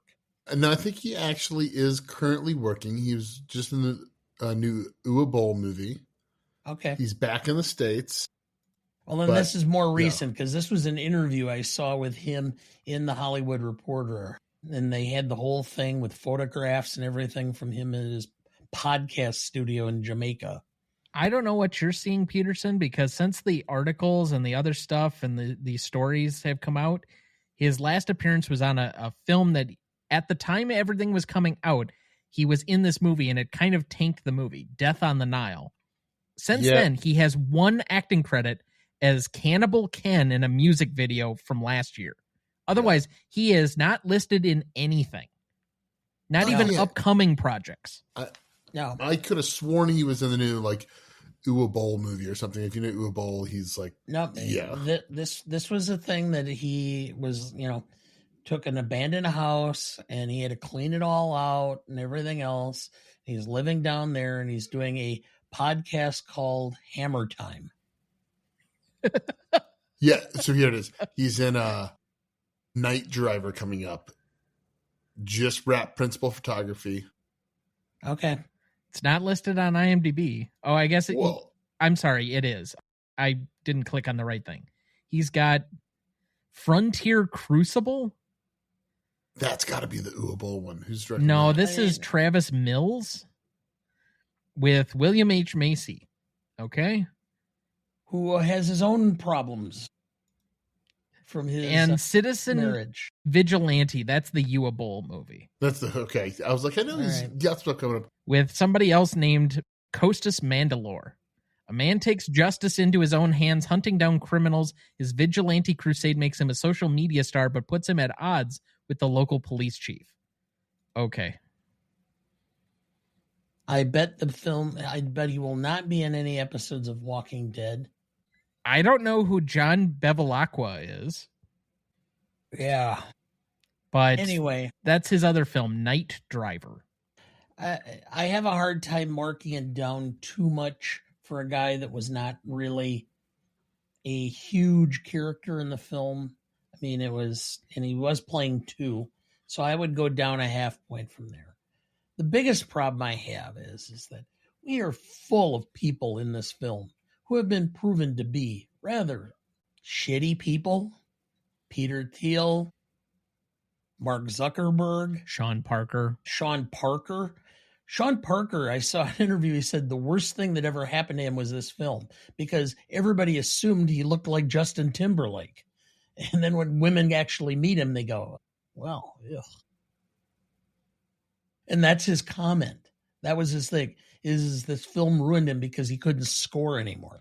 I mean, that just sounds like something that would be from everything I've read. Also, who would have known that the head of Napster or the guy who created Napster was Sean Parker in 2006, 2007? Who is just randomly... Sean Fanning. Sean Fanning would be the guy you'd think about founding Napster at that point. Yeah. That conversation does not make sense. Yeah. Anyway, I digress. So there's so many people in there that are just not, So we start with our 6, and I go down a half point for Hammer. And just the fact that we have a bunch of other people that I think have proven to be rather slimy. I mean, Zuckerberg just had to have his yacht done because in the last 2 years, he burned 250,000 gallons of diesel oil on his yacht going around the world. The amount of carbon footprint that was left in his comment was so. I mean, it just kind of floors me. So I got to give at least 1.5 points down for that. So I'm 2 points. I'm at a 4. So I guess I'm going to be coming out the very high person on this because I understand that it's about unsavory people, but that's kind of the point. I think we're supposed to be watching these people. And I think if you come away thinking they're heroes, you're watching the wrong movie, which is kind of like the Wolf of Wall Street thing. It's like if you come away thinking Jordan Belfort is any way a hero or redeemed, I think you're watching a different movie than I am. I think some things that really push this up in classicness for me is that push and pull between Sorkin, who I think is more of an optimist, and then Fincher, who's more of a pessimist. And that push and pull between the two creates a really, really interesting film. And Tom, you already said earlier, compared to things like Citizen Kane, Edison was thrown out. What? But I think this is in the conversation with something like Citizen Kane. You know, I do not think it's quite as good as Citizen Kane, because I'm in the camp, unlike you, Tom, that I think Citizen Kane's like one of the great films ever. It's difficult to, you know, the Hammer thing is what it is. He's one person, but take any movie ever created. Somebody's probably murdered somebody. Somebody's probably, you know, or like, you know, rape, or it's something happened to somebody on a movie set. So if it's The Usual Suspects, where it's like half the people working on it, that's a little different. But here it's Hammer. And I don't think by any stretch of the imagination, Fincher wants you to leave thinking, oh, Peter Thiel, that's a good guy. Saverin's the only one I can kind of say they're sympathetic towards. Anyone else, I'm like, even Zuckerberg, I think Fincher has a really complicated relationship with him. And so I'm at a 9.5 on classicness here. I think it has only gotten better with each passing year. And I can tell that Tom's going to be like a 2 just by the smirk. But, you know, I mean, from the beginning of watching this, we see the misogyny in Mark Zuckerberg, and he is almost immediately called out for it because Eric Albright calls him on his shit. And I think that Zuckerberg and Sorkin are like, no, like this guy's gross. My wife, we were 10 minutes in and she's like, oh, this reminds me of being like at house parties in 2003, 2004, 2005. She immediately was like, that's what it feels like. So I think it captures the spirit of this so well. So I think I'm at a 9.5. Yeah. All right. I may have been unnecessarily low on this, on the standpoint that I think I'm taking out some frustrations with real life events and people on a fictional movie that's based on real events. And so I'm going to try and do my best. This is why I wanted both of you to begin, so I maybe had some separation from my personal feelings from the movie itself. Because I think most of social media is evil and has actually done severe damage to the world in our attention span, in our commerce, in our communications, our ability to relate to other people, just period, and has made us much more separated. What did you say, Tom? I was busy watching TikTok. Tom, my question there would be, yes, I agree. Social media is kind of like one of the evils of the modern age, but it also gives the opportunity for a podcast like this to exist and reach an audience. If the trade-off is that we could live much more fuller lives talking to people in a bar, or people on the internet can hear my voice and rail against me because I ruined their birthday, because I dared to ask whether Sissy Spacek should have been playing a 14-year-old when she's 30. If that ruins their birthday, I'm sorry for them. I will take the latter every single time. Goes back to the incel conversation. Yes, and that's my point. I think that I disagree with you just wholeheartedly, and I think the majority of people walking out of this not only felt a certain level of sympathy, but thought, oh my God, it's going to be really cool to be Mark Zuckerberg. because the wealth and the cool factor behind Facebook and all these people you're traveling around and interacting with, and it felt cool, good or bad. The point of the movie where it comes out is when Facebook is at its probably apex of societal hype. Like, it is so involved in the cultural moment that we were in when this movie came out that it would have been hard for it to be dispositive of, or negative, I guess is the better word. For it to be negative on something that everybody was like, are you on Facebook? How can I contact you or whatever? It became like another appendage, which is why I think that these should have been regulated like utilities at a certain point.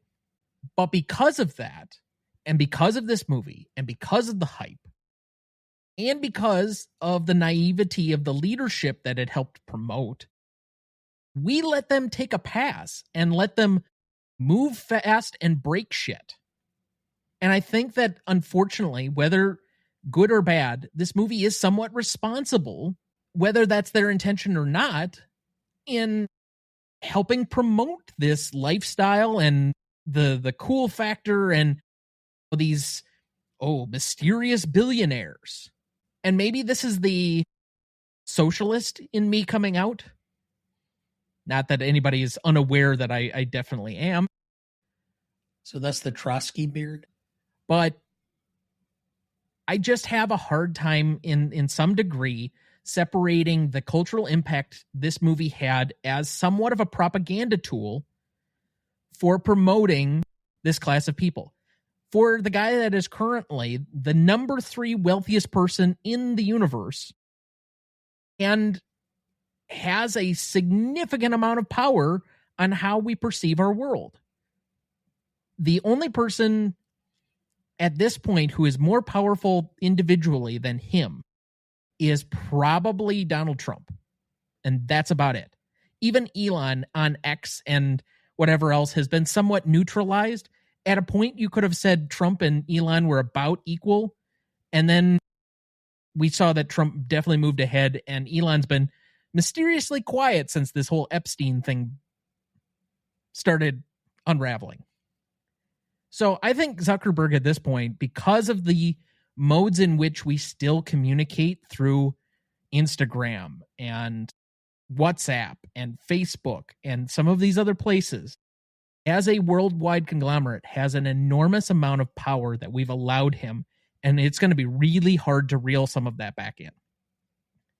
Yes, Armie Hammer is in this, but he's somewhat peripheral. It's not like the Kevin Spacey conversation from last week where it's hard to watch that movie without thinking of Kevin Spacey and Kevin Spacey's many other things going on, or Bryan Singer and how many other things you have to relate and associate with The Usual Suspects. That's a different conversation. So I don't really hold that much against this. And I don't even really want to talk about Armie Hammer all that much. So this movie can't have any timelessness to it yet because it hasn't hit that 25-year mark. I guess I just fundamentally read things differently. Yes. I've got a fundamental different reading of the movie, which, you know what? Yeah. I think I'm with you, Dad. I'll go with, originally I was at a 2, which is why I really smirked when you said that. But I don't know if it's fair to hold that far down against this movie. So I'm willing to go to the 4, and so we have 2 4s and a 9.5 right now. My question here is, and this is obviously a different context, a different movie, but do you blame Jaws for all of the movies in its wake and all the blockbusters that suck, even though it's, I would say, a masterpiece? Is it number 1 on Gmode now? Number 1? Yes. It's the number 1 movie of all time. And you're not going to blame Jaws for, any of the number of terrible movies that come after it. And that's kind of how I feel about this. It's like, I'm not going to blame Fincher for making a movie that I don't think glorifies any of these people by any stretch. And I find it hard to connect with that idea of any of this glorifying these people. I think this is the same discussion that we had similar to Fight Club. I'm not sure why Jaws is being brought into this, because Steven Spielberg has made Jaws 3 times. Jurassic Park is nothing more than Jaws in a dinosaur theme park. Sure. And frankly, Jaws is just a recreation of Duel, which is also a very good film of his. Uh-huh. So, okay, fine. If you want the imitators, why would I hold that against him? But Jaws didn't go out and say, all right, we need to eliminate all shark population from the world. Was there more shark hunting? Yes. But the reason why it is number 1 on our list is because it kicks off a complete new revolutionary marketing with the summer blockbuster, because it has an immense amount of cultural impact. It was the number 1 film of all time at the box office in the moment that it came out, and it still somehow seems not to age and does well even with kids today. That's why it's number 1.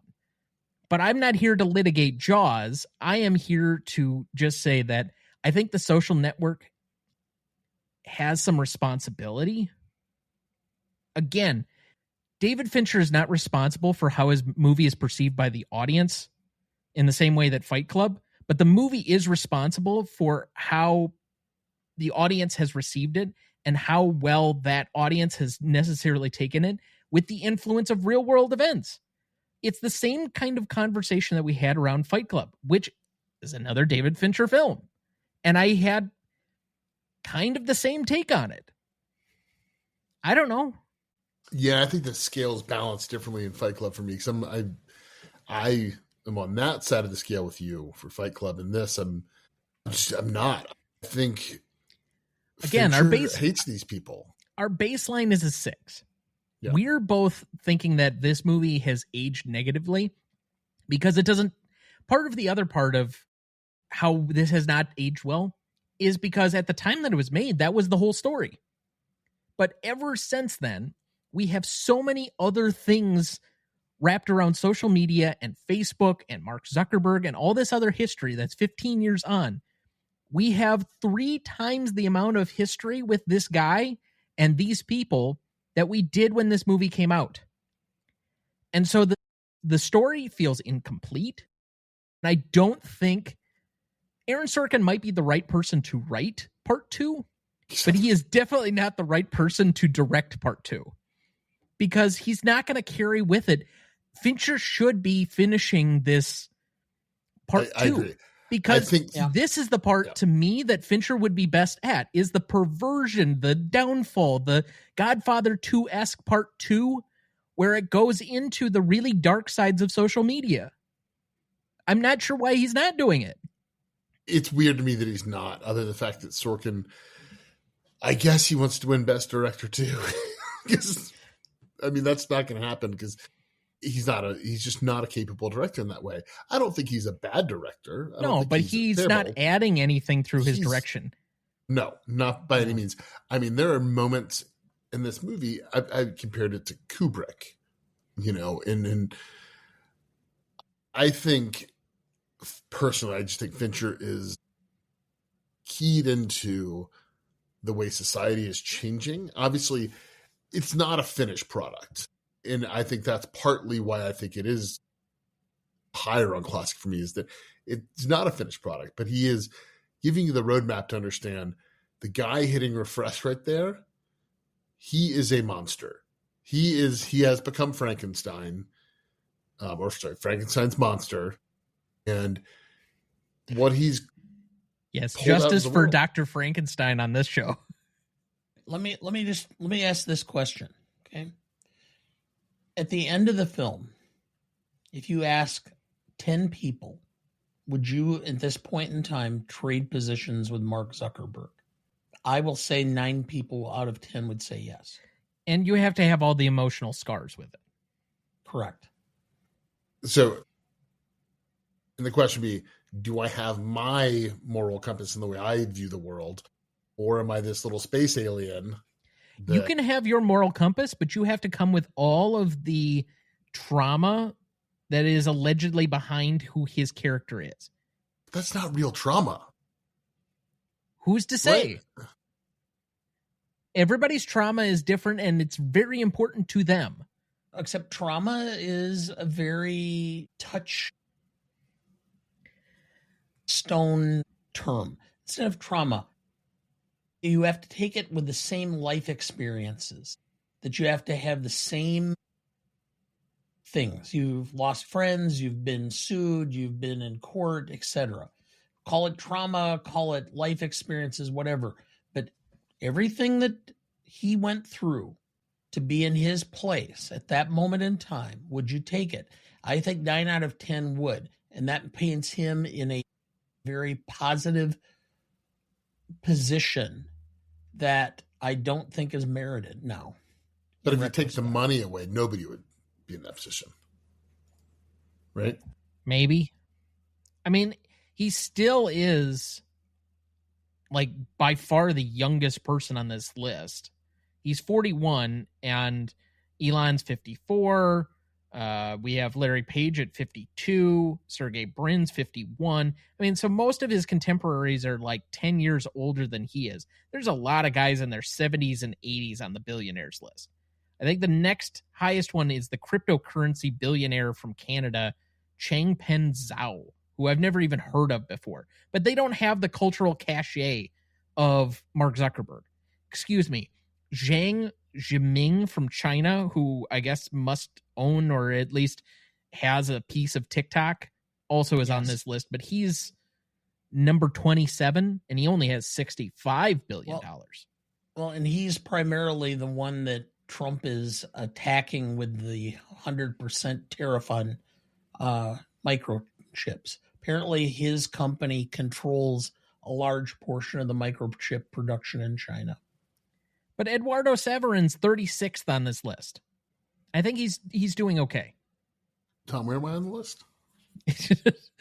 I don't know your personal finances. Yes, the money is inevitably attractive.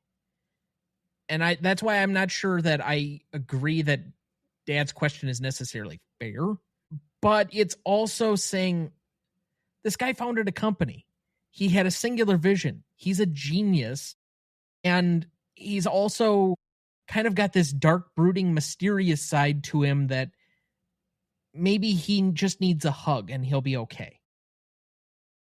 I do think, and you and I have discussed it, you find the movie where he is an evil person by the end. I think most people find him to be sympathetic by the end, and that aids to this perspective, again, where we give him a pass because we've seen some of his life experience portrayed on film, fair or not, that has allowed us to say, well, he's human. It's okay. He's doing his best. Well, and I don't know if I think he's fully evil, but I do think he is he's become like almost pure id by the end of this movie. And I do think, and we can put it to bed soon. I know this is kind of the most contentious category now, but I don't think that Fincher appreciates these people or likes these people. And I don't think Sorkin really does, but I think Sorkin, the screenwriter, wants you to find an in with them. Like, he wants you to connect with them in some way. And I guess it's much easier for me to leave out the real world kind of ramifications of what specifically Facebook wrought. It is much easier for me to leave that to the side. So, because we still have yet to negotiate where the final number is going to be, everything that you've argued for is not for a method of classicness. It's actually in not taking away points. So, realistically, I should say your 9.5 really doesn't make a whole lot of sense based on how we've done the scoring of the show. Really, you should be at a 6 because that's the baseline. You have yet to say where this movie is actually ahead of its time or it's promoted something. Yeah, so I think the biggest things for me for classicness that push it up are, I think Fincher understands where this technology is going to go and plants the seeds within the movie. I think so many scenes within this film, and I think one of the big things that I talked about was how he is showing the changing of the guard between the Winklevosses and Eduardo Saverin, how they try to operate the world like their fathers did, and how Harvard is always run. And it's just not that world anymore. In the blink of an eye, all that just went away. And I think that's a huge, to be that close to it and that perceptive, I think gives it at least a point up for me, if not close to a point and a half. Okay. Taking that into account, and this is part of where I've had some difficulty with this category, is you again, trying to separate the two things out from each other. I can see where there's a prophetic nature to how users operate this level of power in the way that is portrayed on screen here. But I also think it doesn't, you can't, even for the points that I've added, I'm still going to have to take points away. So even if I were to add the point and a half, I still got to, it basically becomes neutral at that point for me at best. So I'd be willing to maybe come up to a 6, but Dad, you're the other 4. If we can agree to a 6, I can go to a 6. Because I do think you make a good point, Peterson, that it is somewhat prophetic as to where this may end up. That it's eating its own children. Yeah, I can live with a 6. I think that's I think it's harsh for the film, but I think. Well, mind you, I started at a 2, so I've worked up the most. But I think it will be interesting to see what the sequel brings. In that. Yeah. But I wish it was Fincher directing it, because I think it's just not going to have the same tension that this one does. And I think that another thing that we didn't really talk about, but I think it plants the seeds of kind of like the paranoid incel on the internet in Sean Parker. You hear about it at the beginning, like, oh, their company was pushing me out. They're pushing me out. I was the kid. And then the last time we meet him, what's he say? Did Eduardo plant the cocaine? Did he do that? It's like that mindset that somebody's always out to get you, even when you're the wealthiest people in the world.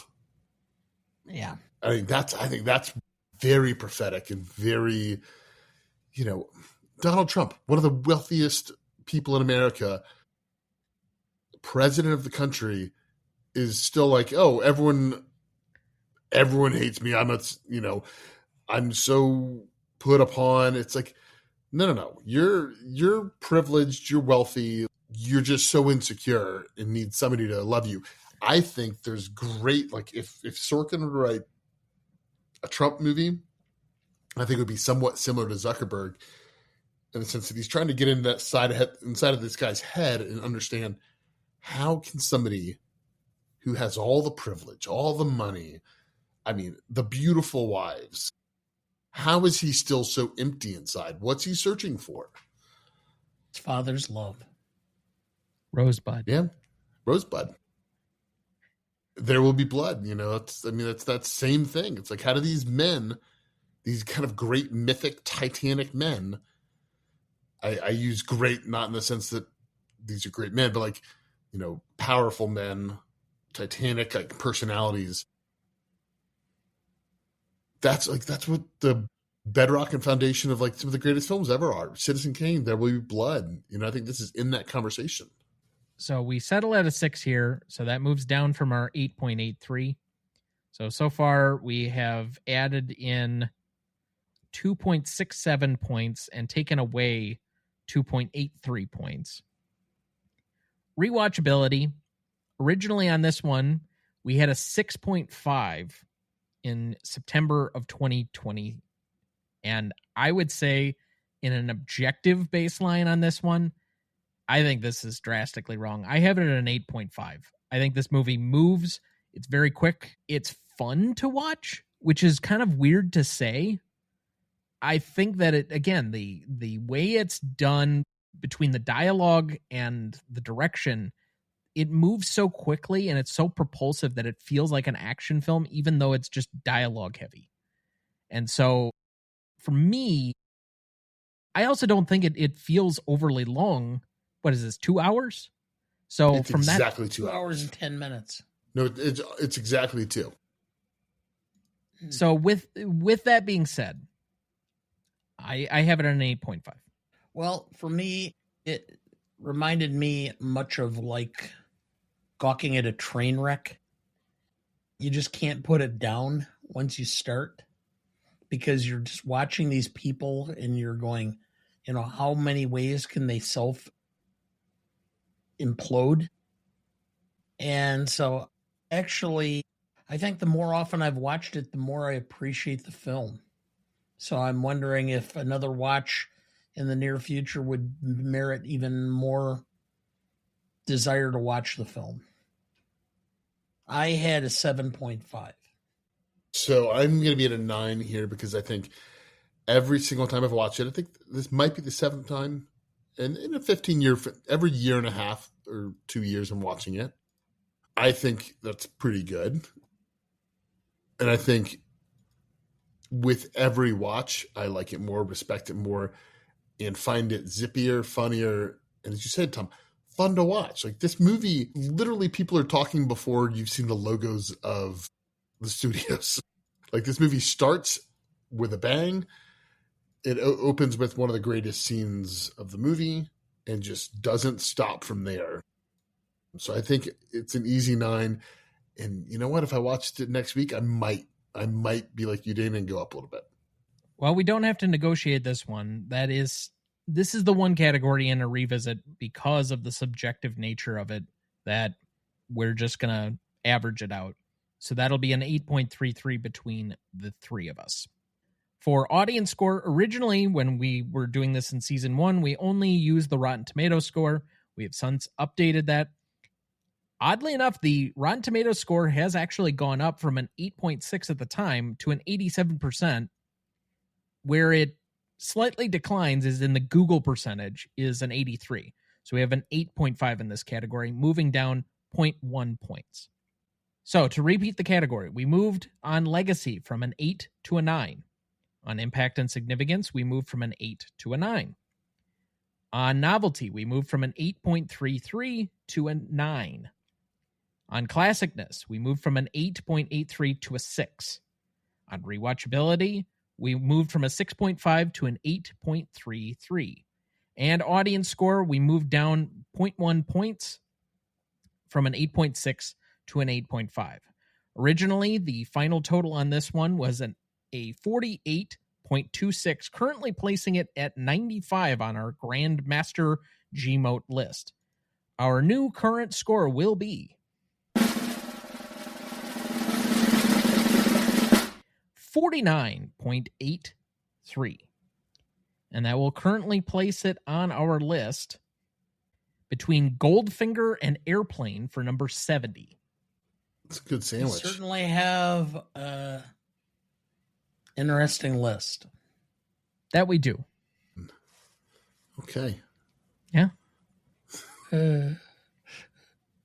So as always, if you have any commentary for us about how I ruined your birthday, how one of us looks like a particular cartoon rat, any of those types of things. Who's the cartoon rat? Ratatouille. Oh, Ratatouille. Patton Oswalt. Yeah. Okay. Yeah, no way. Anyway, you can write us at greatestalltimemoviepodcast@gmail.com. You can find us at Gmote Podcast on any of our socials, or you can write us at RonnyDuncanStudios.com/Gmote Podcast. I don't have any remaining questions for this one. I think we've pretty much beat to death whatever there is from the societal impact of the movie and whatever else.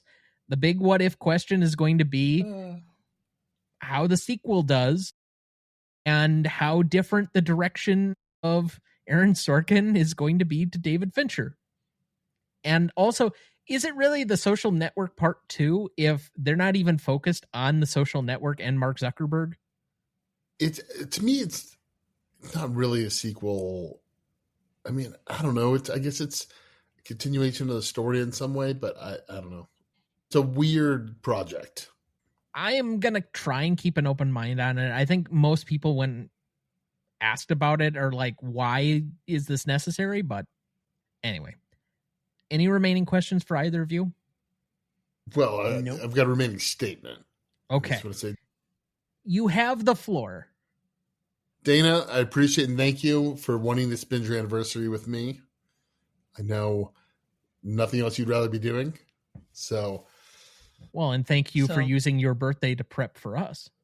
Yes. Happy belated. Belated happy birthday. Thank you. Yeah, it was a real barn burner.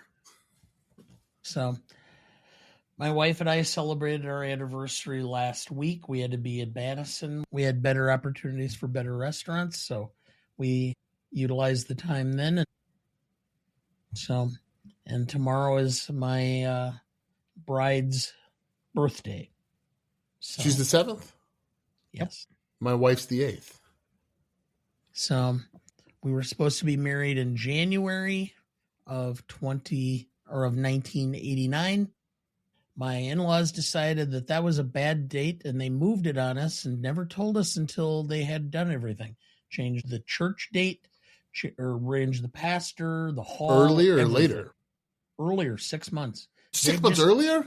They just decided that's when we should be married, and they just moved it, and they put it on a date that matched their schedule, because they were going to be fishing a couple of those weekends in August. So we got thrown on the day before my wife's birthday, and I've only once combined presents. I told her that because of this, I would never try to combine her birthday and her anniversary present. So, unless she consented. So, spoken like a lawyer. Anyway. Well, that's what I am. I did have one question, though, because from you, gentlemen, Tom, going to be graduating law school the next year and a half? I am on pace for December of 2027. I would not be a full lawyer until I pass the bar, which won't be until like the following. I mean, I could take the exam, I think, in March. January or February, but then there's a second exam in July. It's not in March, Dad. It's January or February. So you're like 2.5, 3 years from finishing up, roughly. And Dana, you're 40 years in almost? 25? 35? 36. 36. So 37 he's been married, 36 he's been practicing law, and 35 for his oldest child. Yes. And these are obviously not typical court scenes you're going to see in movies, because there's no jury. It's not these are closed door depositions. Do these ring accurate? I mean, I will say, I'm sure Zuckerberg is a very unique person to have in a room, but do these ring accurate? Yes, they do. Some of it's an embellishment because it's film, because the personality does not come out in a deposition, but there's nothing inaccurate. I ended last week's show saying how law school has ruined legal movies for me. I don't find anything in here where it ruins the movie because they did something wrong or there was something problematic. I just don't feel that like the legal portion is all that significant to how it's done, other than a storytelling device. It is accurate because with a deposition, you're allowed way larger latitude with objections and such because there's no jury present. The transcript, if you're going to present it at trial to rebut witness testimony, it'll be cleaned up. It'll have to be redacted. There'll be motions in limine filed with the court. The judge will rule on what is admissible, what is not, what portion has to be removed or redacted and such. But what it does do is it allows you way larger freedom to set the tone, the style, bring out the personal animosities, the various picadillos of the subject. I got very good at doing depositions and setting people up to look like a complete ass by the time they were done. Zuckerberg is good at making himself look like an ass. Well, that's the whole point. And then what you do then is use that as the basis then to negotiate your settlement. Which is exactly what she tells him by the end. That's correct. And she was point on. She's like, jury's going to see right through you. You're going to pay arm and a leg. Like, as soon as you said that stuff, I'm like, oh yeah, that makes sense why this is all deposition. Yep. You're trying to bait people into exploding in the depositions, because you know that if you can get them to do that, and his lawyer is, or her lawyer is going to immediately go, the chances are likely they'll be able to bait you into that. And if you blow up in front of a jury, you're sunk. And just from a legal standpoint, essentially creating a company or an LLC to then purchase your current company, how illegal is that? Oh, it happens constantly. That's how people. This is America. Yes.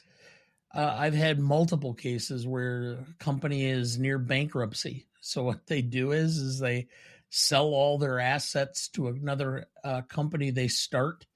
And then as a result, all the assets are transferred out and the company has nothing left, and all the creditors of that company, then they file bankruptcy and wipe out the debt.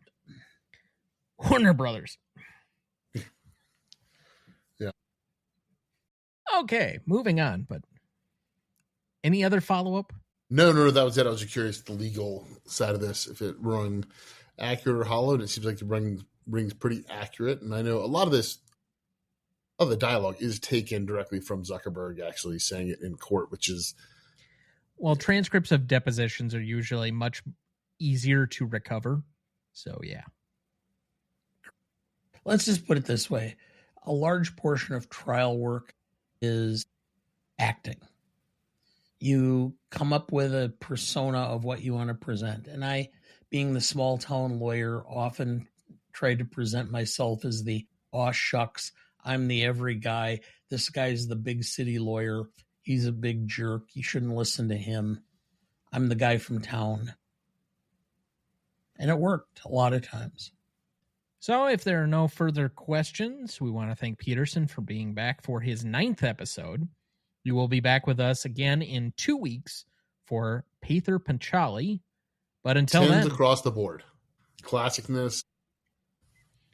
But until then, go ahead and tell the people what you're working on and where they can find you. Yeah, so you can catch my back catalog. Your work starts at midnight. About 2 months ago, I guess a month ago now, was did Revisionist Almanac, did 1975, had a lot of fun. That's a great year. I mean, it truly is. The 5 movies nominated for Best Picture are Titanic films. So you go check that out. And then, my back catalog here. 8 previous, which seems crazy to think. Basically 10 in a year. 10 in less than a year. I think my first one was my first one was... I think your first one was like in October of last year. I think it was my second day at my current job. I just moved back to Atlanta. Something like that. I think it was like October 1st. I think it was the Gone Girl episode. Was that my first? I talked about a lot of penis. The way you for being my first episode. Thank you for saying episode that time. Anyway. All right. Dad, if you're okay, I think we can skip remaining thoughts for the week. That's fine. Well, unless you wanted to talk Naked Gun quick. Well, I enjoyed it tremendously. The first 20 to 30 minutes was laugh a second or every 10 seconds. As they started getting through the plot, it became harder to get jokes in. They tried, and they did hit some really nice ones. But I enjoyed it tremendously. I think they did a really good job. I would recommend going and seeing, especially if you're a fan of either the 3 movies, or if you're old enough like I am to have seen the original 6 TV episodes that were done. There were only 4 actually aired before ABC canceled it. There was a TV you had show? to go and rent them. Mm-hmm. The other 2. So I think it's only like 11 or 13 episodes or something. No, only 6. They only did 6. Maybe 6 aired, and then there's 6 that only 4 aired. You had to rent. They put it as a set that you could get on VHS, and I had gotten it and watched the last 2 episodes. Patron Kieran Black. Every episode they would have a guest star. It's like all of a sudden this car would screech to a halt and a body would get thrown out and it would land into a ditch, and they'd zoom in and it would be this week's guest star, Lauren Green. And it'd be Lauren Green dead in the ditch. I was excited to see this movie, partially because I know that you're a big fan and this is your humor level and such. I thought Liam Neeson was really good casting because based on the descriptions of Leslie Nielsen before he kind of did Airplane and did the Naked Gun films, had been a much more serious actor. So I felt, especially because the clips floating around of Liam Neeson in Ted 2 and when he did that bit with Ricky Gervais, I thought he had the right comedic humor. Unfortunately, past the first 10 minutes, it just felt forced and on repeat. And there were a lot of jokes that fell very flat to me. There were some occasional ones that would pop up and make sense. The plotting was a bit like a really cheesy Bond film from like the 80s.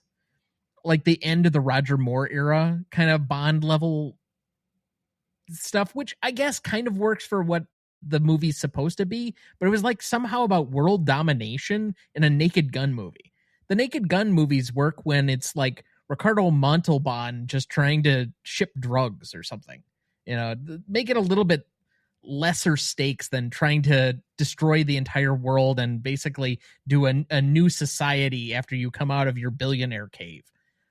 I'll say, and I haven't seen it yet. I'm probably not going to be able to see it until it hits VOD. So we got kids and they want to see Freaky Friday, Bad Guys, all those things.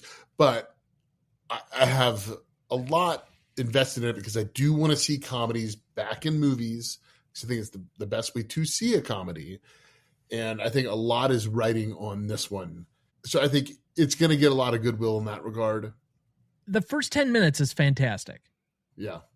And after that, it slowly ebbs away through the course of the film. Like, I still enjoyed it, but it's like a 3 out of 5 for me. It's not like a top level comedy. And I think part of the reason that comedies have died is the writing's just not there.